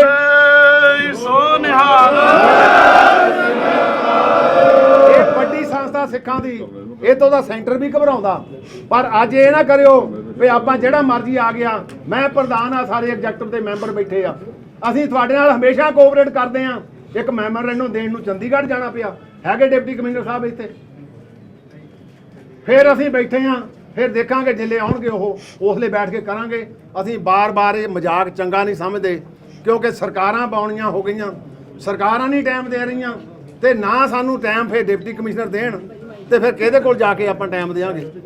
ਸੋ ਇਸ ਕਰਕੇ ਅਸੀਂ ਤੁਹਾਨੂੰ ਬਾਰ-ਬਾਰ ਇੱਕੋ ਬੇਨਤੀ ਕਰਦੇ ਹਾਂ, ਤੁਸੀਂ ਆਪਣੀ ਤਾਕਤ ਨੂੰ ਇਕੱਠੇ ਰੱਖੋ, ਤਾਕਤ ਦੇ ਵਿੱਚੇ ਬਾਲਿਆ। ਕਿਉਂਕਿ ਆ ਜਿਹੜਾ ਸਾਰਾ ਵਰਤਾਰਾ ਵਰਤ ਰਿਹਾ, ਜਿਹਦੇ ਵਿੱਚ ਆਪ ਵਾਲੇ ਵੀ ਸ਼ਾਮਲ ਆ। ਦੇਖੋ ਆਪਾਂ ਵੀ ਕਈ ਵਾਰੀ ਗਮਰਾਹ ਹੋ ਜਾਂਦੇ। ਚਲੋ ਅੱਜ ਸਾਡੇ ਕੀਰਤਨੀਏ ਸਿੰਘ ਵੀ ਮੋਹਰੇ ਵੱਧ ਚੜ ਕੇ ਪਹੁੰਚੇ ਆ। ਅੱਜ ਇਹ ਸਾਨੂੰ ਸੋਚਣਾ ਪਊਗਾ ਕਿ ਸਿੱਖਾਂ ਦੀ ਪੰਜਾਬ ਦੀ ਧਰਤੀ ਤੇ ਕਿਸੇ ਨੇ ਰਾਜ ਕਰਨਾ, ਸਿੱਖ ਹਿੱਤਾਂ ਨੂੰ ਵੀ ਮੁੱਖ ਰੱਖਣਾ ਪਊਗਾ। ਗੋਡੇ ਨਾ ਟੇਕੀਏ, ਤਕੜੇ ਹੋ ਕੇ ਆਪਾਂ ਸਾਰੇ ਸਿੱਖੀ ਸਿਧਾਂਤ ਤੇ ਪਹਿਰਾ ਦਈਏ, ਆਪਣੇ ਹੱਕ ਮੰਗੀਏ। ਹੱਕ ਮੰਗਣਾ ਹਰ ਇੱਕ ਦਾ ਹੱਕ ਆ। ਡੈਮੋਕ੍ਰੈਟਿਕ ਤੌਰ ਦੇ ਉੱਤੇ ਆਪਾਂ ਆਪਣਾ ਜੂਝ ਰਹੇ, ਹੱਕ ਮੰਗ ਰਹੇ ਹਾਂ। ਗੁਰੂ ਸਾਹਿਬ ਕਿਰਪਾ ਕਰਨ, ਸਤਨਾਮ ਵਾਹਿਗੁਰੂ ਦਾ ਜਾਪ ਕਰੀ ਜਾਣਾ ਇੱਥੇ ਬੈਠ ਕੇ। ਫਿਰ ਸਾਰੇ ਜਿੰਨੇ ਭਾਈ ਓਂਕਾਰ ਸਿੰਘ ਜੀ ਸਾਰੇ ਕਿਰਪਾ ਕਰਕੇ ਬਹਿ ਜਾਓ। ਅੱਜ 2 ਘੰਟੇ ਆ, ਆਹੀ ਪਵਿੱਤਰ ਹੋ ਜਾਊਗਾ ਜਿਹੜਾ ਐਡਮਿਨਿਸਟ੍ਰੇਟਰ ਬਲੌਕ ਆ। ਇੱਥੇ ਬੈਠ ਜਾਈਏ ਸਾਰੇ, ਸਤਨਾਮ ਵਾਹਿਗੁਰੂ ਦਾ ਜਾਪ ਕਰੀ ਜਾਈਏ ਤੇ ਫਿਰ ਵਾਹਿਗੁਰੂ ਜੀ ਕਾ ਖਾਲਸਾ। ਇਹਦਾ ਕਦੇ ਆਇਆ ਵਾ ਜਿਹੜਾ ਸਾਡੇ ਪਾਰਲੀਮੈਂਟ ਦਾ ਪ੍ਰਧਾਨ ਆਇਆ ਤੇ ਜੋ ਉਹ ਇੱਥੇ ਸਾਡਾ ਮੰਗ ਪੱਤਰ ਲੈਣ ਆਵੇ। ਨਹੀਂ ਜੀ, ਏਡੀਸੀ ਸਾਡੇ ਸਤਿਕਾਰਯੋਗ ਨੇ, ਏਡੀਸੀ ਸਾਡੇ ਸਤਿਕਾਰਯੋਗ ਨੇ। ਵੱਡੀ ਸੀ ਇੱਥੇ ਆਊਗਾ ਫੇਰ ਕਹੋ, ਨਹੀਂ ਤਾਂ ਇੱਥੇ ਲੰਗਰ ਚੱਲਣਗੇ। ਅੱਜ ਬੇਨਤੀ ਕਰਦਾ ਜੇ ਤੁਹਾਡੇ ਮਨ ਦੇ ਅੰਦਰ ਆਪਣੇ ਪ੍ਰਧਾਨ ਦੇ ਪ੍ਰਤੀ ਸਹੀ ਸੋਚ ਆ ਤਾਂ ਡੀਸੀ ਇੱਥੇ ਆਵੇ। ਇਕੱਲੇ ਪ੍ਰਧਾਨ ਜੀ ਦੇਣਗੇ, ਇਹ ਵੀ ਸਾਡਾ ਰੋਸ ਹੋਊਗਾ ਕਿ ਅਸੀਂ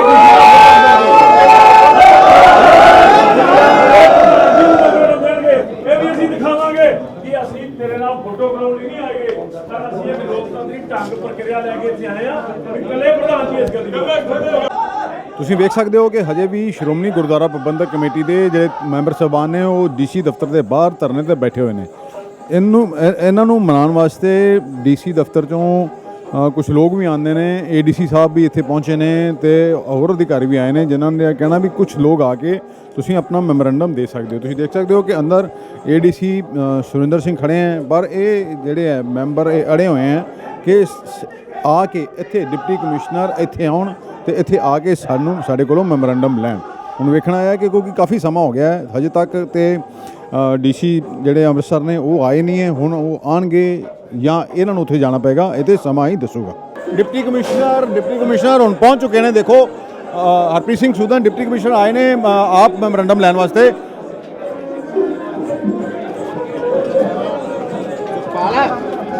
ਤੁਸੀਂ ਵੇਖ ਸਕਦੇ ਹੋ ਮੈਮੋਰੰਡਮ ਲੈਣ ਡਿਪਟੀ ਕਮਿਸ਼ਨਰ ਹਰਪ੍ਰੀਤ ਸਿੰਘ ਜਿਹੜੇ ਸੂਦਨ ਨੇ ਉਹ ਆਪ ਪਹੁੰਚ ਚੁੱਕੇ ਨੇ। ਐਸਜੀਪੀਸੀ ਜਿਹੜੇ ਪ੍ਰਧਾਨ ਨੇ ਉਹਨਾਂ ਦੇ ਕੋਲੋਂ ਮੈਂਬਰ ਸਾਹਿਬਾਨ ਦੇ ਵਿੱਚ ਆ ਪਹੁੰਚੇ ਨੇ। ਤਸਵੀਰਾਂ ਤੁਸੀਂ ਵੇਖ ਸਕਦੇ ਹੋ ਡਿਪਟੀ ਕਮਿਸ਼ਨਰ ਹਰਪ੍ਰੀਤ ਸਿੰਘ ਸੂਦਨ ਨੂੰ ਐਡਵੋਕੇਟ ਧਾਮੀ ਜੋ ਐਸਜੀਪੀਸੀ ਦੇ ਪ੍ਰਧਾਨ ਨੇ ਹਰਜਿੰਦਰ ਸਿੰਘ ਧਾਮੀ ਉਹਨਾਂ ਵੱਲੋਂ ਮੈਮੋਰੰਡਮ ਦੇ ਦਿੱਤਾ ਗਿਆ। ਆਖਿਰਕਾਰ ਐਸਜੀਪੀਸੀ ਦੀ ਜਿਹੜੀ ਉਹ ਮੰਗ ਆ ਉਹ ਮੰਨ ਲਈ ਗਈ ਹੈ। ਡਿਪਟੀ ਕਮਿਸ਼ਨਰ ਨੇ ਆਪ ਆ ਕੇ ਮੈਮੋਰੰਡਮ ਜਿਹੜਾ ਉਹ ਸਵੀਕਾਰ ਕਰ ਲਿੱਤਾ ਗਿਆ, ਲੈ ਲਿਆ ਉਹਨਾਂ ਵੱਲੋਂ ਮੈਮੋਰੰਡਮ। ਡੀਸੀ ਸਾਹਿਬ ਨੂੰ ਕਿਉਂਕਿ ਜਿੱਦਾਂ ਇਹਨਾਂ ਨੇ ਦੱਸਿਆ ਵੀ ਚੰਡੀਗੜ੍ਹ ਸੀਗੇ ਵਾਪਸ ਆਉਂਦੇ ਸੀ, ਸਾਡਾ ਐਡਮਿਨਿਸਟ੍ਰੇਸ਼ਨ ਦੇ ਨਾਲ ਕੋਈ ਟਕਰਾਅ ਨਹੀਂਗਾ। ਅਸੀਂ ਪਾਲਣਾ ਕਰਨੀ ਜਾਣਦੇ ਹਾਂ ਤੇ ਪਾਲਣਾ ਕਰਾਉਣੀ ਵੀ ਜਾਣਦੇ ਹਾਂ। ਸਾਡਾ ਇਸ ਪੱਖ ਤੇ ਕੋਈ ਟਕਰਾਅ ਨਹੀਂ ਸੀ। ਹਰਿਆਣੇ ਦੀ ਸਰਕਾਰ ਮਦਈ ਬਣੀਓ ਆ, ਉਹਨਾਂ ਦੇ ਕੰਨਾਂ ਤੱਕ ਆਵਾਜ਼ ਬੁਲੰਦ ਕਰਨ ਦਾ ਸਾਡਾ ਨਿਸ਼ਚਾ ਸੀ। ਸੋ ਡੀਸੀ ਸਾਹਿਬ ਚੇਚੇ ਤੌਰ ਤੇ ਪਹੁੰਚੇ ਆ। ਉਹਨਾਂ ਨੂੰ ਮੈਮੋਰੈਂਡਮ ਵੀ ਜਿਹੜਾ ਤੁਸੀਂ ਸਾਰਿਆਂ ਨੇ ਮੈਂਬਰ ਸਹਿਬਾਨਾਂ ਨੇ ਸਮੁੱਚੇ ਤੌਰ ਤੇ ਦਿੱਤਾ ਉਹ ਉਹਨਾਂ ਦੇ ਸਪੁਰਦ ਕੀਤਾ। ਇਹ ਕਿਉਂਕਿ ਸਾਡਾ ਕੋਈ ਇੱਕ ਦੂਏ ਨੂੰ ਥੱਲੇ ਲਾਉਣ ਦਾ ਕੋਈ ਐਵੇਂ ਦਾ ਮਕਸਦ ਨਹੀਂ, ਕੇਵਲ ਇਨਸਾਫ ਲਈ ਅਸੀਂ ਜੂਝ ਰਹੇ ਹਾਂ। ਅਸੀਂ ਤਾਂ ਆਪ ਲਾ ਅਬਾਈਡਿੰਗ ਆ। ਅਸੀਂ ਹਰ ਇੱਕ ਪੱਖ ਨੂੰ ਉਸ ਪੱਖ ਤੋਂ ਦੇਖਦੇ ਹਾਂ ਕਿਉਂਕਿ ਅੰਮ੍ਰਿਤਸਰ ਦੇ ਵਿੱਚ ਸਿਫਤੀ ਦਾ ਘਰ ਸਤਿਗੁਰੂ ਜੀ ਦਾ ਉਹ ਦਾਰਿਆ ਜਿੱਥੋਂ ਸਮੁੱਚੀ ਮਨੁੱਖਤਾ ਆ ਕੇ ਨਮਸਕਾਰ ਕਰਦੀ ਆ। ਸੋ ਗੁਰੂ ਸਾਹਿਬ ਕਿਰਪਾ ਕਰਨ, ਤੁਸੀਂ ਸਾਰੇ ਜਿਸ ਜੋਸ਼ ਨਾਲ ਆਏ ਆ, ਇਹ ਵੀ ਜੋਸ਼ ਇੱਕ ਸਾਡੇ ਲਈ ਕੀਰਤੀਮਾਨ ਬਣਿਆ। ਕਈ ਵਾਰ ਇੱਥੋਂ ਜਕਾਰਾ ਗਜਾਉਂਦੇ ਕੋਈ ਬੋਲਦਾ ਹੀ ਨਹੀਂ, ਫਤਿਹ ਬੁਲਾਉਣੇ ਕੋਈ ਬੋਲਦਾ ਹੀ ਨਹੀਂ, ਪਰ ਤੁਸੀਂ ਜਿਸ ਤਨਦੇਹੀ ਦੇ ਨਾਲ ਅੱਜ ਇੱਥੇ ਕੱਲੇ ਜਕਾਰੇ ਦਾ ਜਿਵੇਂ ਇੱਥੋਂ ਉਚਾਰਨ ਕੀਤਾ ਗਿਆ, ਤੁਸੀਂ ਸਾਰਿਆਂ ਨੇ ਉਹਦਾ ਬਹੁਤ ਵੱਡਾ ਰਿਸਪੌਂਸ ਦਿੱਤਾ। ਸੋ ਗੁਰੂ ਸਾਹਿਬ ਕਿਰਪਾ ਕਰਨ। ਹੁਣ 7 ਤਰੀਕ ਦਾ ਦੂਸਰਾ ਰਹਿ ਗਿਆ ਸਾਡਾ, ਉਹ 3 ਧਰਨ ਆਪਣੇ ਰੋਸ ਮਾਰਚ ਚੱਲਣਗੇ। ਉਹਨਾਂ ਦੇ ਵਿੱਚੋਂ ਇੱਕ ਰੋਸ ਮਾਰਚ ਜਿਹੜਾ ਮੰਜੀ ਸਾਹਿਬ ਗੁਰਦੁਆਰਾ ਪਾਤਸ਼ਾਹੀ ਛੇਵੀਂ ਅੰਬਾਲੇ ਤੋਂ, ਉਹ ਹਰਿਆਣੇ ਦੇ ਸਾਡੇ ਮੈਂਬਰ ਸਾਹਿਬਾਨ ਔਰ ਉੱਥੋਂ ਦੀ ਸੰਗਤ ਜਿਹੜੀ ਆ ਉਹ ਕੀਰਤਨ ਲੈ ਕੇ ਆਪਣੇ ਨਗਰ ਕੀਰਤਨ ਦੇ ਰੂਪ ਦੇ ਵਿੱਚ ਚੱਲਣਗੇ। ਦੂਸਰਾ ਤਖਤ ਸ੍ਰੀ ਕੇਸਗੜ੍ਹ ਸਾਹਿਬ ਤੋਂ ਜਿਹੜਾ ਉੱਥੋਂ ਮਹਾਨ ਰੋਸ ਦਿਵਸ, ਉਹਦੇ ਵਿੱਚ ਮੈਂ ਵੀ ਸ਼ਾਮਲ ਹੋਊਂਗਾ। ਤੀਸਰਾ ਜਿਹੜਾ ਉਹ ਅਸੀਂ ਕੀਤਾ ਤਖਤ ਸ੍ਰੀ ਦਮਦਮਾ ਸਾਹਿਬ ਤੋਂ। ਉਹਨਾਂ ਦੇ ਰੂਟ ਨਿਰਧਾਰਿਤ ਕਰ ਦਿੱਤੇ ਆ। ਵੱਖ-ਵੱਖ ਸੰਗਤਾਂ ਦੇ ਪੜਾਵਾਂ ਨੂੰ ਕਿੱਥੇ ਲੰਗਰ ਛਕਣਾ, ਕਿੱਥੇ ਜਲ ਪਾਣੀ ਛਕਣਾ, ਉਹ ਸਾਰੇ ਨਿਰਧਾਰਿਤ ਕਰ ਦਿੱਤੇ ਆ। ਤੇ ਆਪਾਂ ਉਸ ਦਿਨ ਗੋਲਡਨ ਜਿਹੜਾ ਗੇਟ ਸਾਡਾ, ਉੱਥੇ ਸਾਰਿਆਂ ਨੇ ਇਕੱਤਰ ਹੋਣਾ। ਉੱਥੋਂ ਫਿਰ ਕੋਈ ਕਾਲਾ ਝੰਡਾ ਨਹੀਂ ਚੱਕੂਗਾ, ਉੱਥੋਂ ਕੋਈ ਹੋਰ ਨਹੀਂ ਆਪਾਂ ਚੱਕਾਂਗੇ ਕਿਉਂਕਿ ਅਕਾਲ ਤਖਤ ਸਾਹਿਬ ਨੂੰ ਜਾਣਾ, ਉਸ ਤਖਤ ਨੂੰ ਜਾਣਾ ਜਿਸ ਤਖਤ ਨੇ ਔਖੇ ਵੇਲੇ, ਉਸ ਵੇਲੇ ਜਿਹੜੇ ਸਿੱਖ ਇਕੱਤਰ ਹੋ ਕੇ ਜਾਂਦੇ ਸੀ, ਸ਼ਕਤੀ ਲੈ ਕੇ ਆਉਂਦੇ ਸੀ, ਫਿਰ ਉੱਥੇ ਜੁੜ ਕੇ ਅਰਦਾਸ ਕਰਾਂਗੇ ਔਰ ਉਸ ਅਰਦਾਸ ਦਾ ਗੁਰੂ ਸਾਹਿਬ ਫਿਰ ਸਾਨੂੰ ਇਹ ਤਾਣ ਵੀ ਬਖਸ਼ਿਸ਼ ਕਰਨਗੇ ਕਿ ਜਿਹੜੇ ਕਾਰਜਾਂ ਲਈ ਅਸੀਂ ਤੁਰੇ ਹਾਂ ਉਹ ਕਾਰਜ ਕਿਸੇ ਜਾਤੀ ਹਿੱਤ ਲਈ ਨਹੀਂ, ਉਹ ਨਿੱਜ ਦੇ ਨਹੀਂ ਗਏ। ਇਹ ਕੇਵਲ ਤਾਂ ਕੇਵਲ ਦਸਮ ਪਾਤਸ਼ਾਹ ਦੀ ਕਿਰਪਾ ਤੇ ਬਖਸ਼ਿਸ਼, ਇਹ ਜਿਹੜਾ ਆਪਾਂ ਸਿਧਾਂਤ ਲੈ ਕੇ ਤੁਰੇ ਹਾਂ, ਜਿਹੜੇ ਸਾਡੇ ਬਜ਼ੁਰਗਾਂ ਨੇ 102 ਸਾਲ ਪਹਿਲਾਂ ਜਿਹੜੀਆਂ ਪਿਰਤਾਂ ਪਾਈਆਂ, ਖਾਲਸਾ ਪੰਥ ਇਕੱਠਾ ਹੁੰਦਾ ਸੀ ਔਰ 12 ਮਿਸਲਾਂ ਦੇ ਬਾਵਜੂਦ ਸ਼੍ਰੀ ਅਕਾਲ ਤਖਤ ਸਾਹਿਬ ਦੇ ਸਨਮੁਖ ਹੋ ਕੇ ਸਾਰੇ ਗਿਲੇ ਸ਼ਿਕਵੇ ਭੁਲਾ ਕੇ ਇਕੱਤਰ ਹੁੰਦੇ ਸੀ। ਅੱਜ ਵੀ ਬੇਨਤੀ ਕਰਨੀ ਚਾਹੂੰਗਾ ਕਿ ਸ਼੍ਰੀ ਅਕਾਲ ਤਖਤ ਸਾਹਿਬ ਦੇ ਉਸ ਆਪਣੇ ਮਹਾਨ ਸੰਸਥਾ ਦੇ ਝੰਡੇ ਥੱਲੇ ਇਕੱਠੇ ਹੋਈਏ।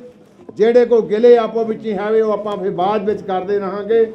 ਸੋ 7 ਤਰੀਕ ਨੂੰ ਵੀ ਆਪਾਂ ਇਸੇ ਤਰ੍ਹਾਂ ਉੱਥੋਂ ਤਿੰਨੇ ਮਾਰਚਾਂ ਦੇ ਵਿੱਚ ਸ਼ਾਮਲ ਹੋਣਾ ਔਰ ਇੱਥੇ ਆ ਕੇ ਫਿਰ ਉਹਨਾਂ ਦੇ ਵਿੱਚ ਆਪਾਂ ਸ਼ਾਮਲ ਹੋ ਕੇ ਸ਼੍ਰੀ ਅਕਾਲ ਤਖਤ ਸਾਹਿਬ ਦੀ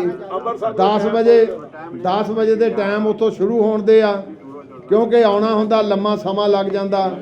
ਉੱਦਾਂ ਟਾਈਮ ਅਸੀਂ ਲਗਭਗ 4 ਵਜੇ ਦਾ ਰੱਖਿਆ ਸੀ।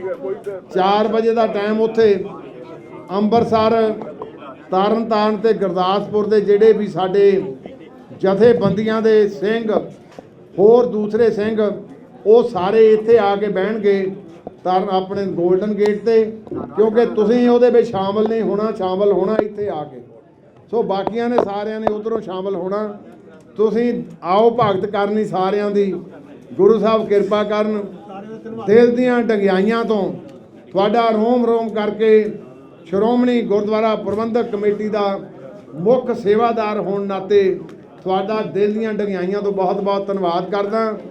ਆਸ ਵੀ ਰੱਖਦਾ, ਆਸ ਇਸ ਕਰਕੇ ਰੱਖਦਾ ਕਿ ਤੁਸੀਂ ਉਸ ਕਾਰਜ ਲਈ ਤੁਰੇ ਆ ਜਿਹੜਾ ਕਾਰਜ ਤੇ ਇਤਿਹਾਸ ਸਾਡੇ ਬਜ਼ੁਰਗਾਂ ਨੇ ਸਾਨੂੰ ਸੌਂਪਿਆ ਸੀ, ਉਹਨੂੰ ਅਸੀਂ ਤਤਪਰ ਹੋ ਕੇ ਨਿਭਾਉਣਾ। ਆ ਸਾਰੇ ਮੀਡੀਆ ਦਾ ਵੀ ਧੰਨਵਾਦ ਆ, ਇਹ ਵੀ ਕਿਉਂਕਿ ਮੀਡੀਆ ਵੀ ਤੁਹਾਡੀ ਆਵਾਜ਼ ਦੇਸ਼ ਤੇ ਵਿਦੇਸ਼ ਵਿੱਚ ਵੀ ਪਹੁੰਚਾਉਂਦਾ। ਡੀਸੀ ਸਾਹਿਬ ਚੇਚੇ ਤੌਰ ਤੇ ਪਹੁੰਚੇ, ਕਿਉਂਕਿ ਸਾਨੂੰ ਹਰ ਵਾਰ ਇਹ ਉਲਾਂਭਾ ਰਹਿੰਦਾ ਸੀ ਕਿ ਡਿਪਟੀ ਕਮਿਸ਼ਨਰ ਸਾਹਿਬ ਜਦੋਂ ਅਸੀਂ ਮੈਮੋਰੈਂਡਮ ਦੇਣ ਆਉਂਦੇ ਕਈ ਵਾਰੀ ਮਜਬੂਰੀਆਂ ਵੀ ਹੋ ਜਾਂਦੀਆਂ, ਪਰ ਅੱਜ ਆਏ ਆ। ਇਹ ਸਾਡੀਆਂ ਜ਼ਰੂਰ ਜਿਹੜੀਆਂ ਬੇਨਤੀਆਂ ਮੈਮੋਰੈਂਡਮ ਰੂਪ ਦੇ ਵਿੱਚ ਦਿੱਤੀਆਂ, ਇਹ ਸਰਕਾਰ ਤੱਕ ਪਹੁੰਚਾਉਣਗੇ। ਸਾਰੇ ਮੈਂਬਰ ਸਹਿਬਾਨ, ਸਾਰੇ ਜਿੰਨੇ ਬਾਕੀ ਸਾਰੇ ਪਹੁੰਚੇ ਆ, ਉਹਨਾਂ ਸਾਰਿਆਂ ਦਾ ਵੀ ਬਹੁਤ ਬਹੁਤ ਧੰਨਵਾਦ। 2-3 ਜਕਾਰੇ ਮੈਂ ਗਜਾਊਂਗਾ, ਆਪਾਂ ਸਾਰਾ ਅੰਮ੍ਰਿਤਸਰ ਇਸ ਜਕਾਰਿਆਂ ਦੇ ਨਾਲ ਫਿਰ ਗੂੰਜੇ। ਦੇਗ ਤੇਗ ਦੇਗ ਤੇਗ ਪੰਥ ਕੀ पंथ की झूलते निशान रहे, अकाल तख्त महान है, पंथ की शान है, अकाल तख्त महान है, पंथ की शान है। बोले सो निहाल। वाहिगुरू जी का खालसा। मुल्क दे विच ਡੈਮੋਕ੍ਰੇਸੀ ਪ੍ਰਵੇਲ ਕਰਦੀ ਆ। ਜੇ ਕਿਸੇ ਮਨੁੱਖ ਨੂੰ ਕੋਈ ਤਕਲੀਫ ਆ, ਕਿਸੇ ਜਥੇਬੰਦੀ ਨੂੰ ਕੋਈ ਦੁੱਖ ਆ, ਉਹ ਐਡਮਿਨਿਸਟ੍ਰੇਸ਼ਨ ਦੇ ਸਨਮੁਖ ਹੋ ਕੇ ਆਪਣੀ ਕੋਈ ਦਰਖਾਸਤ ਰੂਪੀ ਜਾਂ ਹੋਰ ਕੋਈ ਝਗੜਾ ਹੋਵੇ ਪੇਸ਼ ਹੁੰਦਾ। ਅਸੀਂ ਸ਼੍ਰੋਮਣੀ ਗੁਰਦੁਆਰਾ ਪ੍ਰਬੰਧਕ ਕਮੇਟੀ ਦਾ ਇਹ ਪਿਛਲੇ ਸਮੇਂ ਤੋਂ ਕਈਆਂ ਦਿਨਾਂ ਤੋਂ ਇਸੇ ਹੀ ਤਰਜ਼ ਦੇ ਉੱਤੇ ਮੈਮੋਰੈਂਡਮ ਰੂਪ ਦੇ ਵਿੱਚ, ਧਾਰਨਿਆਂ ਦੇ ਰੂਪ ਦੇ ਵਿੱਚ ਅਸੀਂ ਰੂਬਰੂ ਹੁੰਦੇ ਸੀਗੇ। ਅੱਜ ਵੀ ਅਸੀਂ ਇੱਥੇ ਡਿਸਟ੍ਰਿਕਟ ਐਡਮਿਨਿਸਟ੍ਰੇਸ਼ਨ ਨੂੰ ਇਹ ਆਪਾਂ ਮੰਗ ਪੱਤਰ ਦੇਣ ਆਏ ਸੀਗੇ। ਡੀਸੀ ਸਾਹਿਬ ਕਹਿੰਦੇ ਮੈਂ ਬਾਹਰ ਆ, ਪਰ ਚਲੋ ਘੰਟਾ ਕੁ ਲੱਗਾ ਆ ਗਏ। ਤੇ ਇਹ ਕੋਈ ਐਵੇਂ ਦੀ ਗੱਲ ਨਹੀਂ ਵੀ ਕੋਈ ਜਿੱਤ ਹਾਰ ਦੀ ਗੱਲ ਆ, ਕਿਉਂਕਿ ਐਡਮਿਨਿਸਟ੍ਰੇਸ਼ਨ ਦੇ ਕੋਲ ਅਸੀਂ ਆਉਣਾ। ਅੰਮ੍ਰਿਤਸਰ ਦੇ ਡਿਪਟੀ ਕਮਿਸ਼ਨਰ ਐਸਐਸਪੀ ਸਾਹਿਬ ਉਹ ਰੋਜ਼ ਦਰਬਾਰ ਸਾਹਿਬ 'ਚ ਵੀ ਆਉਂਦੇ ਆ, ਪਰ ਕਿਉਂਕਿ ਸ਼੍ਰੋਮਣੀ ਗੁਰਦੁਆਰਾ ਪ੍ਰਬੰਧਕ ਕਮੇਟੀ ਦਾ ਸਮੁੱਚਾ ਹਾਊਸ ਸਾਰੇ ਮੈਂਬਰ ਸਹਿਬਾਨ ਇੱਥੇ ਹਾਜ਼ਰ ਸੀਗੇ, ਇਸ ਕਰਕੇ ਅਸੀਂ ਸਮਝਿਆ ਵੀ ਇੱਥੇ ਸੰਗਤ ਰੂਪੀ ਡਿਪਟੀ ਕਮਿਸ਼ਨਰ ਸਾਹਿਬ ਨੂੰ ਮੈਮੋਰੈਂਡਮ ਜਿਹੜਾ ਦਿੱਤਾ ਗਿਆ। ਸੋ ਧੰਨਵਾਦ ਆ ਸਾਡੇ ਸਤਿਕਾਰਤ ਸਾਰੇ ਮੈਂਬਰ ਸਹਿਬਾਨ ਤੇ ਸਮੁੱਚੇ ਤੌਰ ਦੇ ਉੱਤੇ ਬਾਕੀ ਵਰਕਰ ਸਹਿਬਾਨ ਪਹੁੰਚੇ ਆ, ਜਥੇਬੰਦੀਆਂ ਦੇ ਹੋਰ ਸਿੰਘ ਵੀ ਪਹੁੰਚੇ ਆ। ਪ੍ਰਧਾਨ ਜੀ 7 ਤਰੀਕ ਦਾ ਪ੍ਰੋਗਰਾਮ ਦੱਸੋ। ਪ੍ਰਧਾਨ ਜੀ ਅੱਜ ਮੰਗ ਪੱਤਰ ਦੇਣ ਲਈ ਧਰਨਾ ਲਾਣਾ ਪਿਆ, ਲੱਗਦਾ ਆਉਣ ਵਾਲੇ ਸਮੇਂ 'ਚ ਧਰਨਾ ਪੱਕਾ ਵੀ ਲਾਣਾ ਪੈ ਸਕਦਾ। ਦੇਖੋ ਅਸੀਂ ਤਾਂ ਫਿਰ ਇਹ ਖਾਲਸੇ ਦੀਆਂ ਰਵਾਇਤਾਂ ਆ, ਇਹ ਫਿਰ ਜਿੱਥੇ ਡਟ ਜਾਂਦਾ। ਅਸੀਂ ਤਾਂ ਆਪਣੇ ਤੌਰ ਤੇ ਕੋਈ ਐਡਮਿਨਿਸਟ੍ਰੇਸ਼ਨ ਨੂੰ ਝੁਕਾਉਣ ਨਹੀਂ ਆਏ ਸੀ, ਆਪਣਾ ਹੱਕ ਮੰਗਣ ਆਏ ਸੀਗੇ। ਤੇ ਫਿਰ ਜੇ ਇਦਾਂ ਵੀ ਡੈਮੋਕ੍ਰੈਟਿਕ ਨੋਰਮ ਦੇ ਵਿੱਚ ਨਾ ਹੱਕ ਮਿਲੇ, ਫਿਰ ਧਰਨੇ ਦਾ ਅਕਾਲੀਆਂ ਨੂੰ ਸ਼ੌਂਕ ਚੜ ਜਾਂਦਾ। ਦਿੱਲੀ ਐਸਜੀਪੀਸੀ ਕਹਿ ਰਹੀ ਹੈ ਪੰਜਾਬ ਤੇ ਹਰਿਆਣਾ ਦੇ ਸਿੱਖਾਂ ਨੂੰ ਲੜਾ ਰਹੀ ਹੈ ਐਸਜੀਪੀਸੀ। 7 ਤਰੀਕ ਦਾ ਪ੍ਰੋਗਰਾਮ ਅਸੀਂ ਕੋਈ ਕਿਸੇ ਨੂੰ ਨਹੀਂ ਲੜਾ ਰਹੇ। ਮੈਂ ਦਿੱਲੀ ਦਾ ਵੀ ਮੈਂਬਰ ਆ, ਉੱਥੇ ਵੀ ਮੈਂ ਜਾਣਾ। ਹਰਿਆਣੇ ਦੇ ਵੀ ਸਾਡੇ ਵੀਰ ਸਾਰੇ ਸਿੱਖ ਹੀ ਆ, ਉਹਨਾਂ ਦੇ ਵੀ ਨਾਲ ਸਾਡਾ ਸਤਿਕਾਰ ਆ, ਪਿਆਰ ਆ ਉਹਨਾਂ ਦੇ ਵੀ ਨਾਲ। ਪਰ ਇਹ ਸਰਕਾਰ ਦੀ ਇੱਕ ਕੁਟਲ ਨੀਤੀ ਬਣ ਗਈ ਆ ਕਿ ਆਪਣੇ ਦਿੱਲੀ ਵਾਲੇ ਅੱਜ ਮੈਨੂੰ ਬੜੇ ਰੋਸ ਨਾਲ ਕਹਿਣਾ ਪੈਂਦਾ, ਜ਼ਿਲ੍ਹੇ ਸਰਕਾਰਾਂ ਨਾਲ ਅਸੀਂ ਵੀ ਗੱਲਾਂ ਬਾਤਾਂ ਕਰਦੇ ਹਾਂ, ਪਰ ਗੋਡੇ ਨਹੀਂ ਟੇਕਦੇ। ਉੱਥੇ ਗੋਡੇ ਟੇਕੇ 7 ਤਰੀਕ ਫਿਰ ਹਰਿਆਣੇ ਵਿੱਚ ਵੀ ਐਵੇਂ ਅੱਜ ਹੋਣ ਜਾ ਰਿਹਾ। ਸਾਨੂੰ ਦੁੱਖ ਇਸ ਗੱਲ ਦਾ, ਭਰਾ ਮਾਰੂ ਜੰਗ ਨਾ ਕਰਵਾਓ। ਸ਼੍ਰੋਮਣੀ ਕਮੇਟੀ ਬਿਲਕੁਲ ਇਹਨਾਂ ਗੱਲਾਂ ਤੇ ਯਕੀਨ ਨਹੀਂ ਰੱਖਦੀ। ਉਹ ਵੀ ਸਾਡੇ ਭਰਾ ਆ, ਅਸੀਂ ਉਹਨਾਂ ਦੇ ਭਰਾ ਆ। ਜੇ ਕੋਈ ਗੱਲ ਹੋਊਗੀ ਵੇਲ ਬੈਠ ਕੇ ਕਰ ਲਾਂਗੇ। ਦੂਜੀਆਂ ਚੱਲ 7 ਤਰੀਕ ਨੂੰ ਸਵੇਰੇ 10 ਵਜੇ ਤਖ਼ਤ ਸ੍ਰੀ ਕੇਸਗੜ੍ਹ ਸਾਹਿਬ ਤੋਂ ਅਸੀਂ ਸਾਰੇ ਜ਼ਿਲ੍ਹਿਆਂ ਦੀ ਵੰਡ ਕਰ ਦਿੱਤੀ ਆ। ਉਹ ਪਹਿਲਾ ਤਖਤ ਕੇਸਗੜ੍ਹ ਤੋਂ ਜਿਹੜਾ ਨਗਰ ਕੀਰਤਨ ਰੋਸ ਮਾਰਚ, ਉਹਦੇ ਵਿੱਚ ਰੋਪੜ, ਆਨੰਦਪੁਰ ਸਾਹਿਬ, ਮੋਹਾਲੀ, ਉਹ ਵਰਕਰ ਉੱਥੋਂ ਸਾਰੇ ਇਕੱਠੇ ਹੋ ਕੇ, ਮੈਂ ਵੀ ਆਪ ਉੱਥੋਂ ਤੁਰੂੰਗਾ, ਉਹ ਵੱਖ-ਵੱਖ ਪੜਾਵਾਂ ਵਿੱਚੋਂ ਹੁੰਦੇ ਹੋਏ ਜਲੰਧਰ ਰੋਡ ਤੇ ਆ ਕੇ ਫਗਵਾੜਾ ਰੋਡ ਦੇ ਉੱਤੇ ਫਗਵਾੜੇ ਵਿਖੇ ਅਸੀਂ ਉਹਨਾਂ ਦਾ ਲੰਗਰ ਦਾ ਵੀ ਪ੍ਰਬੰਧ ਕੀਤਾ। ਇਸੇ ਤਰ੍ਹਾਂ ਕਰਤਾਰਪੁਰ ਤੋਂ ਹੋ ਕੇ ਇੱਥੇ ਪਹੁੰਚਣਗੇ ਗੋਲਡਨ ਗੇਟ ਤੇ। ਇਸੇ ਤਰ੍ਹਾਂ ਮੰਜੀ ਸਾਹਿਬ ਦੀਵਾਨ ਹਾਲ, ਜਿਹੜਾ ਮੰਜੀ ਸਾਹਿਬ ਸਾਡਾ ਗੁਰਦੁਆਰਾ ਪਾਤਸ਼ਾਹੀ ਛੇਵੇਂ ਹਰਿਆਣੇ 'ਚ, ਉੱਥੋਂ ਵੀ ਹਰਿਆਣੇ ਦੀ ਸੰਗਤ ਮੈਂਬਰਾਂ ਸਮੇਤ ਉਹ ਵੀ ਇੱਥੇ ਗੋਲਡਨ ਗੇਟ ਤੇ ਪਹੁੰਚੂਗੀ। ਇਸੇ ਤਰ੍ਹਾਂ ਤਖਤ ਸ੍ਰੀ ਦਮਦਮਾ ਸਾਹਿਬ ਤੋਂ ਸਾਡੇ ਸਾਰੀਆਂ ਜਥੇਬੰਦੀਆਂ ਦੇ ਮੋਗੀ ਸਾਹਿਬਾਨ, ਸ਼੍ਰੋਮਣੀ ਗੁਰਦੁਆਰਾ ਪ੍ਰਬੰਧਕ ਕਮੇਟੀ ਦੇ ਸਾਡੇ ਮੈਂਬਰ ਸਾਹਿਬਾਨ, ਉਹ ਸ਼੍ਰੋਮਣੀ ਕਮੇਟੀ ਦੇ ਇਸ ਮਹਾਨ ਵਿਸ਼ਾਲ ਰੋਸ ਦਿਵਸ ਦੇ ਵਿੱਚ ਉਹ ਵੀ ਸਾਰੇ ਉੱਥੋਂ ਤੁਰ ਕੇ ਫਿਰ ਉਹਨਾਂ ਨੂੰ ਵੀ ਰੂਟ ਅਸੀਂ ਨਿਰਧਾਰਿਤ ਕਰ ਦਿੱਤਾ। ਲੰਗਰ ਪਾਣੀ ਜਿੱਦਾਂ ਬਾਟੇ ਛਕਣਾ, ਉਹਨਾਂ ਨੇ ਆ ਕੇ ਸਾਡਾ ਟੀਚਾ 4 ਵਜੇ ਅਸੀਂ ਗੋਲਡਨ ਗੇਟ ਤੇ ਆ ਜਾਣਾ, ਕਿਉਂਕਿ ਰੋਸ ਦਿਵਸ ਆ। ਅਕਾਲ ਤਖਤ ਤੇ ਪ੍ਰਗਟਾਵਾ ਐਵੇਂ ਨਹੀਂ ਕੀਤਾ ਜਾਂਦਾ, ਉਹ ਅਸੀਂ ਆਪਣਾ ਗੋਲਡਨ ਗੇਟ ਤੱਕ ਰੱਖਾਂਗੇ। ਉਹ ਤੋਂ ਬਾਅਦ ਯਤਨ ਕਰਾਂਗੇ ਭਈ ਸਾਰੇ ਹੀ, ਕਿਉਂਕਿ ਸਵੇਰ ਦੇ ਤੁਰਿਓ ਹੋਣੇ ਆ, ਜੇ ਥੱਕ ਗਏ ਹੋਣੇ ਆ, ਜੇ ਤੁਰ ਕੇ ਆਉਣਗੇ ਸਾਰੇ ਹੀ, ਫਿਰ ਅਕਾਲ ਤਖਤ ਤੇ ਬੈਠ ਕੇ ਸਾਰੇ ਅਰਦਾਸ ਕਰਕੇ ਫਿਰ ਵਾਪਸ ਜਿਹੜੇ ਆਪਾਂ ਜਾਵਾਂਗੇ। ਰਾਸ਼ਟਰਪਤੀ ਸਾਹਿਬ ਨੂੰ ਮਿਲਿਆ ਜਾਣਾ, ਰਾਸ਼ਟਰਪਤੀ ਸਾਹਿਬ ਨੂੰ ਵੀ ਕੋਈ ਵਫਦ ਨੂੰ ਮਿਲਣ ਦੀ ਗੱਲ ਕੀਤੀ ਗਈ ਸੀ। ਉਹ ਤੋਂ ਬਾਅਦ ਅਸੀਂ ਹੁਣ ਤਖਤ ਸ੍ਰੀ ਅਕਾਲ ਤਖਤ ਸਾਹਿਬ ਜੀ ਦੇ ਜਥੇਦਾਰ ਆ ਜਾਣਗੇ ਵਿਦੇਸ਼ ਚੋਂ, ਅਸੀਂ ਬੈਠ ਕੇ ਆਪਣੇ ਤੌਰ ਤੇ ਵੀ ਸ਼੍ਰੋਮਣੀ ਗੁਰਦੁਆਰਾ ਪ੍ਰਬੰਧਕ ਕਮੇਟੀ, ਅਸੀਂ ਵੀ ਸੰਤ ਸਮਾਜ ਦਾ, ਸਮੁੱਚੀਆਂ ਜਿਹੜੀਆਂ ਧਾਰਮਿਕ ਜਥੇਬੰਦੀਆਂ, ਸਿੰਘ ਸਭਾਵਾਂ, ਨਿਹੰਗ ਸਿੰਘਾਂ ਦੀਆਂ ਜਥੇਬੰਦੀਆਂ, ਕਾਰ ਸੇਵਾ ਵਾਲੇ ਬਾਬੇ, ਉਹਨਾਂ ਨੂੰ ਸੱਦਾਂਗੇ, ਬੈਠ ਕੇ ਉਹਨਾਂ ਨਾਲ ਵੱਖਰੀ ਬੈਠਕ ਤੇ ਮੀਟਿੰਗ ਕਰਾਂਗੇ। ਤੇ ਸਿੰਘ ਸਾਹਿਬ ਨੂੰ ਅਸੀਂ ਬੇਨਤੀ ਕੀਤੀ ਜਨਰਲ ਹਾਊਸ ਨੇ ਕਿ 5 ਸਿੰਘ ਸਾਹਿਬਾਨ, ਇਹ ਕੌਮੀ ਮਸਲਾ ਕੌਮ ਦਾ ਬਣ ਗਿਆ, 5 ਸਿੰਘ ਸਾਹਿਬਾਨ ਇਕੱਤਰ ਹੋਣ, ਉਹ ਬੈਠ ਕੇ ਤੇ ਫੈਸਲਾ ਲੈਣ। ਮੰਨ ਲਓ ਤੇਜ਼ੀ ਨਾਲ ਬਣਾ ਲੈਣ ਤੇ ਲੇਟ ਬਣਾ ਲੈਣ, ਉਹ ਕਿਉਂਕਿ ਕੌਮ ਦੀਆਂ ਦੁੱਖ ਦੀਆਂ ਰਗਾਂ ਦੀ ਹੁਣ ਲੜਾਈ ਸ਼ੁਰੂ ਹੋਈ ਆ, ਉਹ ਬੈਠ ਕੇ ਜੋ ਅਗਵਾਈ ਦੇਣ ਤੇ ਜੋ ਅਕਾਲ ਤਖਤ ਦਾ ਸੰਦੇਸ਼ ਹੋਊਗਾ ਉਹਨੂੰ ਵੀ ਫਿਰ ਸਿਰ ਮੱਥੇ ਜਿਹੜਾ ਪ੍ਰਬੰਧ ਕੀਤਾ। ਜਿਹੜੇ ਮਾਰਚ ਉਹ ਸਿਰਫ ਸ਼੍ਰੋਮਣੀ ਕਮੇਟੀ ਦੇ ਸਮੂਹ ਸਿੱਖ ਜਥੇਬੰਦੀਆਂ, ਉਹ ਸਮੂਹਿਕ ਤੌਰ ਤੇ ਕੋਈ ਵੀ ਗੁਰੂ ਨਾਨਕ ਨਾਮ ਲੇਵਾ ਮਾਈ ਭਾਈ ਜਿਹੜਾ ਗੁਰੂ ਘਰਾਂ 'ਚ ਗੁਰੂ ਦੇ ਫਲਸਫੇ ਉੱਤੇ ਪਵਿੱਤਰ ਗੁਰਬਾਣੀ ਦੇ ਨਾਲ ਜੁੜਿਆ ਆ, ਉਹਨਾਂ ਸਾਰਿਆਂ ਨੂੰ ਖੁੱਲ੍ਹਾ ਸੱਦਾ ਦਿੱਤਾ ਕਿ ਵੱਧ ਚੜ੍ਹ ਕੇ ਸਾਰੇ ਦੇ ਸਾਰੇ ਉਹਨਾਂ ਮਾਰਚਾਂ ਸ਼ਾਮਲ ਹੋਣ। ਜੇ ਲੀਗਲ ਕੋਈ ਕੀਤਾ ਗਿਆ ਜੀ, ਲੀਗਲ ਕਾਰਵਾਈ ਲੱਗੇ। ਸਾਲਕਾ ਸਾਹਿਬ ਪਹਿਲੇ ਤੇ ਡਿਪਟੀ ਕਮਿਸ਼ਨਰ ਸਾਹਿਬ ਆ ਨਹੀਂ ਸੀ ਰਹੇ ਮੈਮੋਰੈਂਡਮ ਲੈਣ ਵਾਸਤੇ, ਉਹਨੂੰ ਆਪ ਆਏ ਮੈਮੋਰੈਂਡਮ ਲੈਣ। ਕਿਤੇ ਤੁਹਾਨੂੰ ਕੀ ਲੱਗਦਾ ਵੀ ਐਸਜੀਪੀਸੀ ਨੂੰ ਕਿਤੇ ਕਮਜ਼ੋਰ ਕਰਨ ਦੀ ਕੋਸ਼ਿਸ਼ ਕੀਤੀ ਜਾ ਰਹੀ ਹੈ? ਵੇਖੋ, ਇਹ ਕੋਸ਼ਿਸ਼ ਨਹੀਂ ਗਏ, ਇਹ ਜਿਹੜੇ ਨਾ ਬੜੇ ਸੁਜੱਗ ਯਤਨ ਨੇ, ਕੋਸ਼ਿਸ਼ ਇਹ ਵੀ ਕਿਤੇ ਛੋਟਾ ਇਹ ਛੜਯੰਤਰ ਆ, ਮਤਲਬ ਇਹ ਜਿਹੜਾ ਸੈਂਟਰ ਦਾ, ਸਟੇਟ ਦਾ, ਇਹ ਜਿਹੜਾ, ਕਿਉਂਕਿ ਇਹ ਜਿਹੜਾ ਨਾ, ਇਹ ਤੇ ਅੱਜ ਦਾ ਧਰਨਾ ਕੋਈ ਸੁਤੇ ਸੇ ਥੋੜਾ ਹੋਇਆ, ਤੇ ਪ੍ਰੀ ਪਲਾਨਡ ਸੀ, ਪ੍ਰਸ਼ਾਸਨ ਨੂੰ ਪਤਾ ਸੀ, ਗਵਰਨਮੈਂਟ ਨੂੰ ਪਤਾ ਸੀ।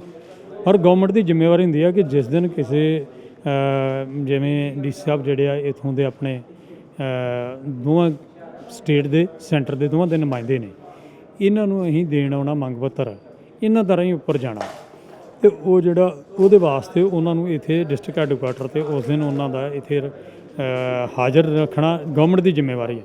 ਪਹਿਲਾਂ ਚਲੋ ਸੁੱਤੇ ਸਿੱਧ ਹੋ ਗਿਆ ਵੀ ਉਸ ਦਿਨ ਨਹੀਂ ਇੱਥੇ ਰਹੇ, ਬਟ ਇੱਕ ਸਿਸਟਮ ਆ, ਡੀਸੀ ਸਾਹਿਬ ਨੇ ਭਾਵੇਂ ਨਾਇਬ ਤਹਿਸੀਲਦਾਰ ਤੱਕ ਰਾਜਗੱਦੀ ਕਦੀ ਜਿਹੜੀ ਆ ਉਹ ਖਾਲੀ ਨਹੀਂ ਜੀ ਹੁੰਦੀ, ਇਸ ਤਰ੍ਹਾਂ ਡਿਸਟ੍ਰਿਕਟ ਹੈਡਕੁਆਟਰ ਖਾਲੀ ਨਹੀਂ ਹੁੰਦਾ, ਕਦੀ ਤਖਤ ਖਾਲੀ ਨਹੀਂ ਹੁੰਦੇ, ਕੋਈ ਨਾ ਕੋਈ ਜ਼ਿੰਮੇਵਾਰ ਹੁੰਦਾ। ਉਹ ਜਿਵੇਂ ਛੜਯੰਤਰ ਕੌਣ, ਆਰਐਸਐਸ ਤੇ ਵੀ ਆਰੋਪ ਲਗਾਏ ਜਾ ਰਹੇ ਹਨ, ਹੋਰ ਬੀਜੇਪੀ ਤੇ ਆਰੋਪ ਲਗਾਏ ਜਾ ਰਹੇ ਹਨ। ਇਹ ਵੀ ਪੰਥ ਜਿਹੜਾ ਦੁਫਾਲ ਕਰ ਦਿੱਤੀ ਗਈ ਹੈ ਐਸਜੀਪੀਸੀ, ਤੇ ਕੀ ਇਹ ਵੀ ਇਹ ਸਾਜ਼ਿਸ਼ ਹੈ ਵੀ ਹੋਰ ਜਗ੍ਹਾ ਤੇ ਜਿਵੇਂ ਹੋਰ ਸਟੇਟਾਂ ਦੇ ਵਿੱਚ ਵੀ ਇਹ ਮੰਗ ਉੱਠੂਗੀ, ਇਹਨੂੰ ਲੈ ਕੇ ਇਹ ਸਾਰਾ ਹੁਣ ਮਤਲਬ ਐਸਜੀਪੀਸੀ ਇੱਕ ਥਾਂ ਤੇ ਸੰਗਠਿਤ ਹੋਣ ਦੀ ਕੋਸ਼ਿਸ਼ ਕਰ ਰਹੀ? ਵੇਖੋ, ਜਿਹੜਾ ਹੈਗਾ ਨਾ ਐਸਜੀਪੀਸੀ ਦਾ ਗੁਰ ਸਿਧਾਂਤ ਬੜਾ ਲੰਬਾ ਚੌੜਾ, ਬੜੀ ਮਤਲਬ ਕਿ ਇਹ ਤੇ ਬ੍ਰਹਮੰਡੀ ਸਿਧਾਂਤ ਹੈ ਜੀ, ਜਿਹੜਾ ਗੁਰਸਿੱਖਾਂ ਦੀ ਜਾਂ ਗੁਰਦੁਆਰਾ ਸਾਹਿਬਾਨ ਦਾ, ਇਹ ਵਰਲਡ ਵਾਈਡ ਆ। ਪਰ ਜਿਹੜੀ ਐਸਜੀਪੀਸੀ ਆ ਨਾ, ਜਿਹੜਾ ਇਹ ਬਣੀ ਸਿੱਖ ਗੁਰਦੁਆਰਾ ਐਕਟ ਦੇ ਅਨੁਸਾਰ। ਸਿੱਖ ਗੁਰਦੁਆਰਾ ਐਕਟ ਬਣਿਆ ਜਦੋਂ ਇਸ ਖਿੱਤੇ ਦੇ ਵਿੱਚ ਜਮਨਾ ਤੋਂ ਲੈ ਕੇ ਸਿੰਧ ਤੱਕ, ਦਰਾ ਖੈਬਰ ਤੋਂ ਲੈ ਕੇ ਤੇ ਹਿੰਦੂ ਕੁਸ਼ ਦੀਆਂ ਪਹਾੜੀਆਂ ਤੱਕ, ਜੰਮੂ ਕਸ਼ਮੀਰ ਤੋਂ ਲੈ ਕੇ ਤੇ ਤਿੱਬਤ ਤੱਕ, ਲੇਹ ਲਦਾਖ ਤੱਕ, ਜਦੋਂ ਖਾਲਸਾ ਰਾਜ ਦੀਆਂ ਹੱਦਾਂ ਸੀ ਨਾ, ਉਸ ਵੇਲੇ ਵੱਡਿਆਂ ਸਰਦਾਰਾਂ ਨੇ, ਮਹਾਰਾਜਾ ਸਾਹਿਬ ਨੇ, ਹੋਰ ਰਾਜਾ ਮਹਾਰਾਜੇ ਜਿਹੜੇ ਉਹਨਾਂ ਨੇ ਗੁਰਦੁਆਰਾ ਸਾਹਿਬਾਨ ਦੇ ਨਾਲ, ਕਿਉਂਕਿ ਬੜਾ ਵੱਡਾ ਜਬਰ ਜ਼ੁਲਮ ਹੋਇਆ ਸੀ। ਜਦੋਂ ਰਾਗ ਭਾਗ ਆਇਆ ਨਾ, ਤੇ ਗੁਰਸਿੱਖ ਭਾਵੇਂ ਉਹ ਰਾਜਾ ਬਣ ਜੇ ਤੇ ਭਾਵੇਂ ਉਹ ਫਕੀਰ ਆ, ਉਹ ਆਪਣੀ ਕਿਰਤ ਕਮਾਈ ਦੇ ਵਿੱਚ ਜ਼ਰੂਰ ਹਿੱਸਾ ਪਾਉਂਦਾ ਗੁਰੂ ਦੇ ਪਰਥਾਏ, ਤੇ ਬੜੀਆਂ ਵੱਡੀਆਂ ਜਗੀਰਾਂ ਜਾਇਦਾਦਾਂ ਲਾਈਆਂ। ਉਹ ਕੁਦਰਤੀ ਗੱਲ ਆ, ਜਦੋਂ ਫਲੋ ਵੱਧਦਾ ਤੇ ਕਿਤੇ ਨਾ ਕਿਤੇ ਜਿਹੜਾ ਨਾ ਮਨੀ ਮੇਕਸ ਮੈਨ ਪਰ ਕਰਪਟ, ਪਾਵਰ ਮੇਕ ਮੈਨ ਪਰ ਕਰਪਟ। ਉਹ ਇਸ ਕਰਕੇ ਕੁਝ ਜਿਹੜੇ ਆ ਉਹ ਲੋਕ ਕਰਪਟ ਹੋ ਗਏ, ਜਿਹੜੇ ਰਾਜ ਭਾਗ ਦੇ ਦੌਰਾਨ ਤੇ ਨਹੀਂ ਹੋਏ, ਪਰ ਜਦੋਂ ਅੰਗਰੇਜ਼ਾਂ ਦਾ ਆਇਆ ਉਹਨਾਂ ਨੇ ਕਰਪਟ ਕਰ ਲਏ। ਜਦੋਂ ਕਰਪਟ ਹੋ ਗਏ, ਉਹਨਾਂ ਨੂੰ ਹਕੂਮਤ ਦੀ ਜਿਹੜੀ ਆ ਉਹ ਸਰਪ੍ਰਸਤੀ ਹਾਸਲ ਹੋਈ, ਤੇ ਉਹਨਾਂ ਨੇ ਜਿਹੜਾ ਹੈਗਾ ਗੁਰਦੁਆਰਿਆਂ ਦੇ ਵਿੱਚ ਉਹ ਕੁਕਰਮ ਕਰਨੇ ਸ਼ੁਰੂ ਕਰ ਦਿੱਤੇ, ਜਿਹੜੇ ਗੁਰਮਤਿ ਅਨੁਸਾਰ ਕਦੇ ਵੀ ਸ਼ੋਭਾ ਨਹੀਂ ਦਿੰਦੇ। ਉਹਨਾਂ ਦੇ ਜਦੋਂ ਵਿਰੋਧ ਕੀਤਾ ਗਿਆ ਪੰਥ ਵੱਲੋਂ, ਤੇ ਉਸ ਵੇਲੇ ਫਿਰ ਜਿਹੜਾ ਇਹ ਮੋਰਚੇ ਲੱਗੇ, ਸ਼ਹਾਦਤਾਂ ਹੋਈਆਂ। ਸ਼ਹਾਦਤਾਂ ਬਾਅਦ ਅੱਜ ਆਪਾਂ ਇੱਥੇ ਪ੍ਰਧਾਨ ਜੀ ਨੇ ਕਿਹਾ ਕਿ ਇੱਥੇ ਲੰਗਰ ਪਾਣੀ ਛਕਾਂਗੇ, ਤੇ ਸਿੱਖਾਂ ਨੇ ਤੇ 50 ਸਾਹਿਬ ਸ਼ਹਾਦਤਾਂ ਦੇ ਦਿੱਤੀਆਂ, ਰੇਲ ਰੋਕਤੀ। ਮੈਂ ਫਿਰ ਉਹੀ ਮੇਰਾ ਸਵਾਲ ਹੈ ਜੀ, ਵੀ ਇਹ ਕਿਹਾ ਜਾ ਰਿਹਾ ਕੁਛ ਕਿ ਵੀ ਇੱਕ ਗੋਲਕ ਦੀ ਲੜਾਈ ਬਣ ਕੇ ਰਹਿ ਗਈ। ਆਪਣੇ ਚੋਂ ਵੀ ਕੁਝ ਲੋਕ ਇਸ ਤਰ੍ਹਾਂ ਕਹਿ ਰਹੇ ਨੇ ਵੀ ਜੋ ਸੱਤਾ ਦੀ ਲੜਾਈ ਛੱਡੋ, ਜਥੇਦਾਰ ਸਾਹਿਬ ਦਾ ਪਿੱਛੇ ਮੈਂ ਬਿਆਨ ਸੁਣ ਰਿਹਾ ਸੀਗਾ, ਅਕਾਲ ਤਖਤ ਸਾਹਿਬ ਦੇ ਜਥੇਦਾਰ ਨੇ ਗਿਆਨੀ ਹਰਪ੍ਰੀਤ ਸਿੰਘ ਜੀ, ਵੀ ਉਹ ਕਹਿੰਦੇ ਵੀ ਹੁਣ ਰਾਜ ਛੱਡ ਕੇ ਸੰਗਠਿਤ ਹੋ ਜਾਓ, ਕੌਮ ਨੂੰ ਮਜ਼ਬੂਤ ਕਰਨ ਵਾਲੇ ਪਾਸੇ ਆ ਜਾਓ। ਇਹਦੇ ਨਾਲ ਇਹਦਾ ਮਤਲਬ ਇਹ ਹੈ ਵੀ ਕਿਤੇ ਨਾ ਕਿਤੇ ਜਿਹੜੀ ਹੈ ਵੀ ਉਹ ਭਟਕ ਗਏ ਹੈ। ਨਹੀਂ, ਭਟਕੇ ਨਹੀਂ। ਦੇਖੋ, ਦੁਸ਼ਮਣ ਜਿਹੜਾ ਨਾ, ਤੁਸੀਂ ਫੈਮਿਲੀ ਦੀ ਆਪਣੀ ਦੀ ਗੱਲ ਕਰ ਲਓ, ਤੁਹਾਡੇ ਨਾਲ ਸਰੀਕੇ ਵਾਲੇ ਬੰਦੇ ਤੁਹਾਡੇ ਭਰਾ ਨੂੰ, ਤੁਹਾਡੇ ਦਾਇਆ ਚਾਚੇ ਨੂੰ ਪਾੜਦੇ ਨਹੀਂ। ਦੁਸ਼ਮਣ ਨੇ ਇੰਨੇ ਲੁਕਵੇਂ ਤੇ ਇੰਨੇ ਜ਼ਾਹਰਾ ਹਮਲੇ ਕੀਤੇ ਨੇ, ਬਾਈਫਰਕੇਸ਼ਨ ਹੋ ਗਈ।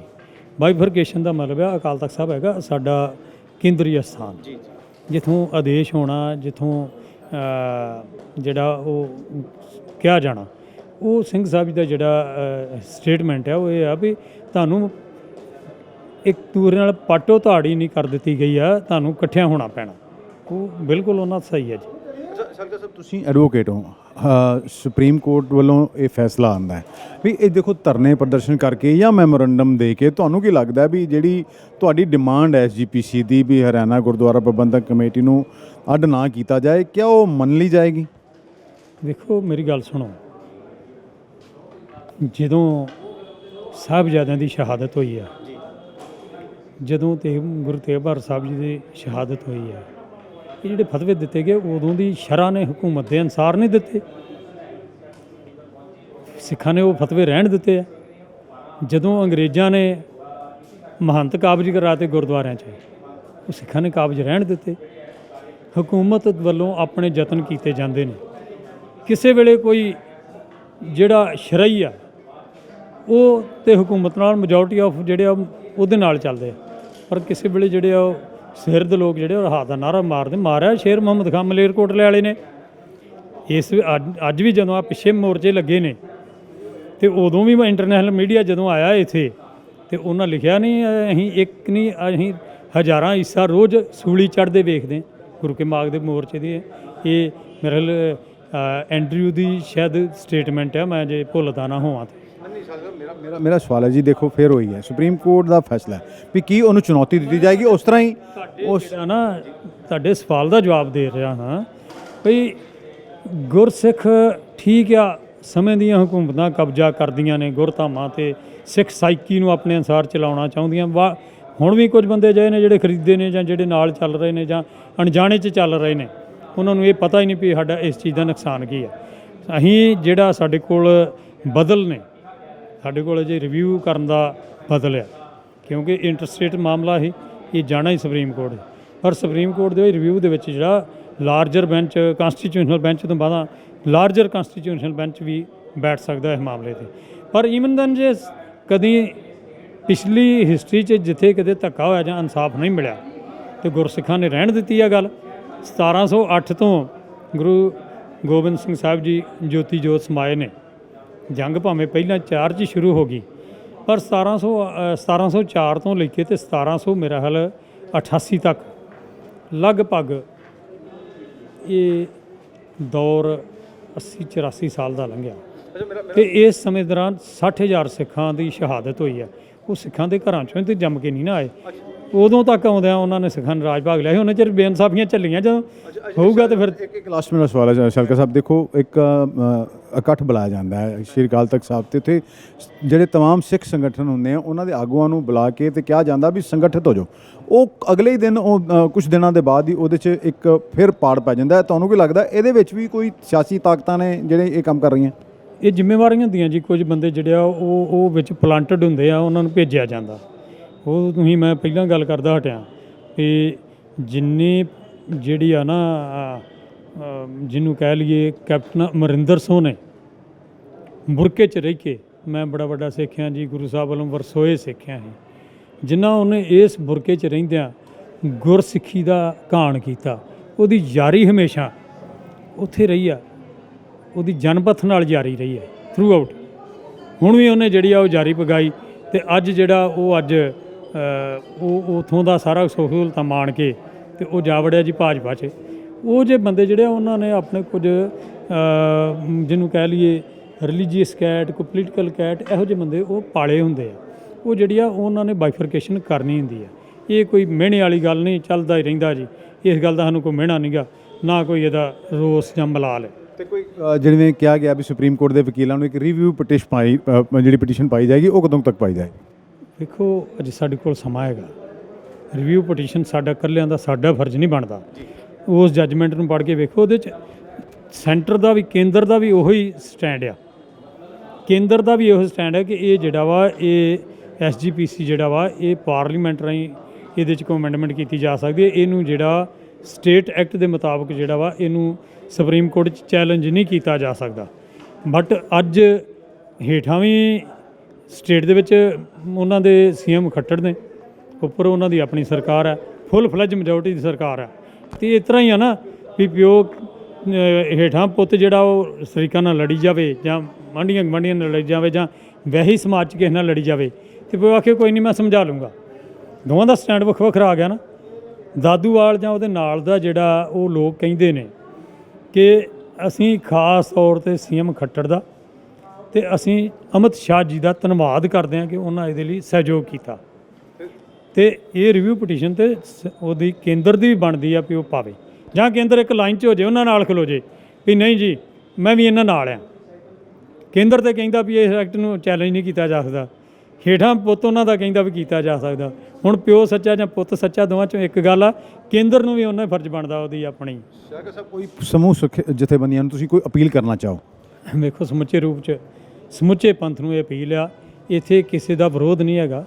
ਇਹ ਸਾਂਝਾ ਮੁੱਦਾ, ਇਹ ਸਾਂਝੇ ਮੁੱਦੇ ਦੇ ਉੱਤੇ ਸਾਰਿਆਂ ਨੂੰ ਇਕਮੁੱਠ ਹੋਣਾ ਚਾਹੀਦਾ। ਇਹ ਜਿਹੜਾ ਨਾ ਇਹ ਵੇਖੋ ਹਰਿਆਣੇ ਦੇ ਕੋਈ ਬਹੁਤੀ ਜ਼ਿਆਦਾ ਨਹੀਂ, ਮੇਰੇ ਹਾਲ ਜਿੰਨੀਆਂ ਉਹਨਾਂ ਦੇ ਖਰਚੇ ਕੱਟ ਕੇ ਨਾ ਜਿੰਨਾ ਉਹਨਾਂ ਦੇ ਆਮਦਨ ਆ, ਉਹ ਮੇਰੇ ਹਾਲ 6 ਕਰੋੜ 40 ਲੱਖ ਰੁਪਈਆ ਹਿੱਸਾ ਪੈਂਦਾ ਉਹਨਾਂ ਗੁਰਦੁਆਰਿਆਂ ਦੀ ਆਮਦਨ ਦਾ ਸ਼੍ਰੋਮਣੀ ਗੁਰਦੁਆਰਾ ਪ੍ਰਬੰਧਕ ਕਮੇਟੀ ਦੇ ਬਜਟ ਦੇ ਵਿੱਚ। ਅਤੇ ਸ਼੍ਰੋਮਣੀ ਗੁਰਦੁਆਰਾ ਪ੍ਰਬੰਧਕ ਕਮੇਟੀ ਵੱਲੋਂ 40 ਕਰੋੜ ਰੁਪਈਆ ਹਰਿਆਣੇ ਦੇ ਗੁਰਦੁਆਰਾ ਸਾਹਿਬਾਨ ਦੇ ਟਰਸਟਾਂ ਨੂੰ ਮੀਰੀ ਪੀਰੀ ਸ਼ਾਹਬਾਦ ਮਾਰਕੰਡਾ ਦੇ ਉਹ ਹਸਪੀਟਲ ਨੂੰ ਚਲਾਉਣ ਵਾਸਤੇ 40 ਕਰੋੜ ਰੁਪਈਆ ਜਿਹੜਾ ਉਹ SGPC ਦੇ ਬਜਟ 'ਚੋਂ ਉੱਧਰਲੇ ਬੰਨੇ ਦਿੱਤਾ ਜਾਂਦਾ। ਇਹ ਮਸਲਾ ਗੋਲਕ ਦਾ ਮਸਲਾ ਗੁਰਦੁਆਰਿਆਂ ਦੇ ਪ੍ਰਬੰਧ ਦਾ ਨਹੀਂ ਹੈਗਾ, ਉਹ ਤਾਂ ਅੱਗੇ ਵੀ ਉੱਥੇ ਉਹੀ ਕਰ ਰਹੇ ਆ ਨਾ। ਮਸਲਾ ਇਹ ਆ ਵੀ ਇੱਕ ਪੰਥ ਦੀ ਜਿਹੜੀ ਮੁੱਠ ਆ ਨਾ, ਉਹਨੂੰ ਤੁਸੀਂ ਇਸ ਤਰ੍ਹਾਂ ਨਹੀਂ ਕੁਝ ਕਰ, ਪਰ ਜਦੋਂ ਕੱਲੀ ਉਂਗਲ ਹੈ ਇਹਨੂੰ ਜਦੋਂ ਮਰਜ਼ੀ ਤੋੜ ਸਕਦੇ ਜੀ। ਇਹ ਪੰਥ ਦੀ ਜਿਹੜੀ ਸ਼ਕਤੀ ਨੂੰ ਵੰਡਣ ਦਾ ਜਿਹੜਾ ਪਹਿਲਾਂ ਕਾਂਗਰਸ ਨੇ, ਹੁਣ ਭਾਜਪਾ ਦੀ ਹਰਿਆਣਾ ਦੀ ਸਰਕਾਰ ਨੇ, ਜਾਂ ਕਾਂਗਰਸ ਦੀ ਸਰਕਾਰ ਜਦੋਂ ਕੈਪਟਨ ਦੀ, ਜਦੋਂ ਹੁਣ ਆਮ ਆਦਮੀ ਪਾਰਟੀ ਦੀ ਸਰਕਾਰ ਆਈ ਆ, ਇਹਨਾਂ ਨੇ ਜਿਹੜਾ ਇਹ ਘੜਾਉਣਾ ਯਤਨ ਕੀਤਾ, ਇਹਦੀ ਨਿਖੇਧੀ ਕਰਦੇ ਹਾਂ। ਸਮੁੱਚੇ ਪੰਥ ਨੂੰ ਜਿਹੜਾ ਉਹ ਹੱਥ ਬੰਨ੍ਹ ਕੇ ਬੇਨਤੀ ਕਰਦੇ ਹਾਂ ਕਿ ਇੱਕ ਤਾਕਤ ਨੂੰ ਤੁਸੀਂ ਇੱਕ ਜੁੱਟ ਜੇ ਤੇ ਤਾਕਤ ਹੈ, ਜੇ ਤੁਸੀਂ ਵੱਖੋ ਵੱਖਰੇ ਹੋ ਗਏ ਤੇ ਜਿਹੜਾ ਮਰਜ਼ੀ ਜਦੋਂ ਮਰਜ਼ੀ ਕੰਨ 'ਤੇ ਗੋਡਾ ਧਰ ਲਓ। ਇਸ ਕਰਕੇ ਇਕੱਠੇ ਰਹੋ, ਇਹਦੇ 'ਤੇ ਜਿਹੜਾ ਉਹ ਸਾਰੇ ਨਾਲ ਚੱਲੋ ਸ਼੍ਰੋਮਣੀ ਗੁਰਦੁਆਰਾ ਪ੍ਰਬੰਧਕ ਕਮੇਟੀ ਦੇ। ਧੰਨਵਾਦ। ਇਹ ਸਨ ਭਗਵੰਤ ਸਿੰਘ ਸਿਆਲਕਾ, ਐਡਵੋਕੇਟ ਨੇ, SGPC ਦੇ ਐਗਜ਼ੀਕਿਊਟਿਵ ਮੈਂਬਰ ਨੇ। ਦੇਖੋ ਇਹਨਾਂ ਦਾ ਕਹਿਣਾ ਵੀ तमाम ਸਿੱਖ ਜਿਹੜੀ ਕੌਮ ਹੈ ਉਹਨੂੰ ਸੰਗਠਿਤ ਹੋਣਾ ਚਾਹੀਦਾ ਹੈ, ਕਿਉਂਕਿ ਸਿੱਖਾਂ ਨੂੰ ਦੋ ਫਾੜ ਕਰਨ ਦੀ ਕੋਸ਼ਿਸ਼ ਕੀਤੀ ਜਾ ਰਹੀ ਹੈ। ਤਾਕਤਾਂ ਇਹਦੇ ਪਿੱਛੇ ਨੇ, ਇੱਕ ਵੱਡਾ ਸ਼ਡਯੰਤਰ ਹੈ, ਪਰ ਇਹਨਾਂ ਤਾਕਤਾਂ ਨੂੰ ਕਾਮਯਾਬ ਨਹੀਂ ਹੋਣ ਦਿੱਤਾ ਜਾਏਗਾ। ਇਹਨਾਂ ਨੇ तमाम ਸਿੱਖਾਂ ਨੂੰ ਇਕਮੁੱਠ ਹੋਣ ਦੀ ਅਪੀਲ ਵੀ ਕੀਤੀ ਹੈ। ਇਹਨਾਂ ਦਾ ਕਹਿਣਾ ਹੈ ਇਹ ਲੜਾਈ ਲੰਬੀ ਹੈ ਤੇ ਇਹ ਜਾਰੀ ਰਹੂਗੀ। ਅੰਮ੍ਰਿਤਸਰ ਤੋਂ D4 ਨਿਊਜ਼ ਦੇ ਦੀਪਕ ਭੰਡਾਰੀ ਦੀ ਖਾਸ ਰਿਪੋਰਟ।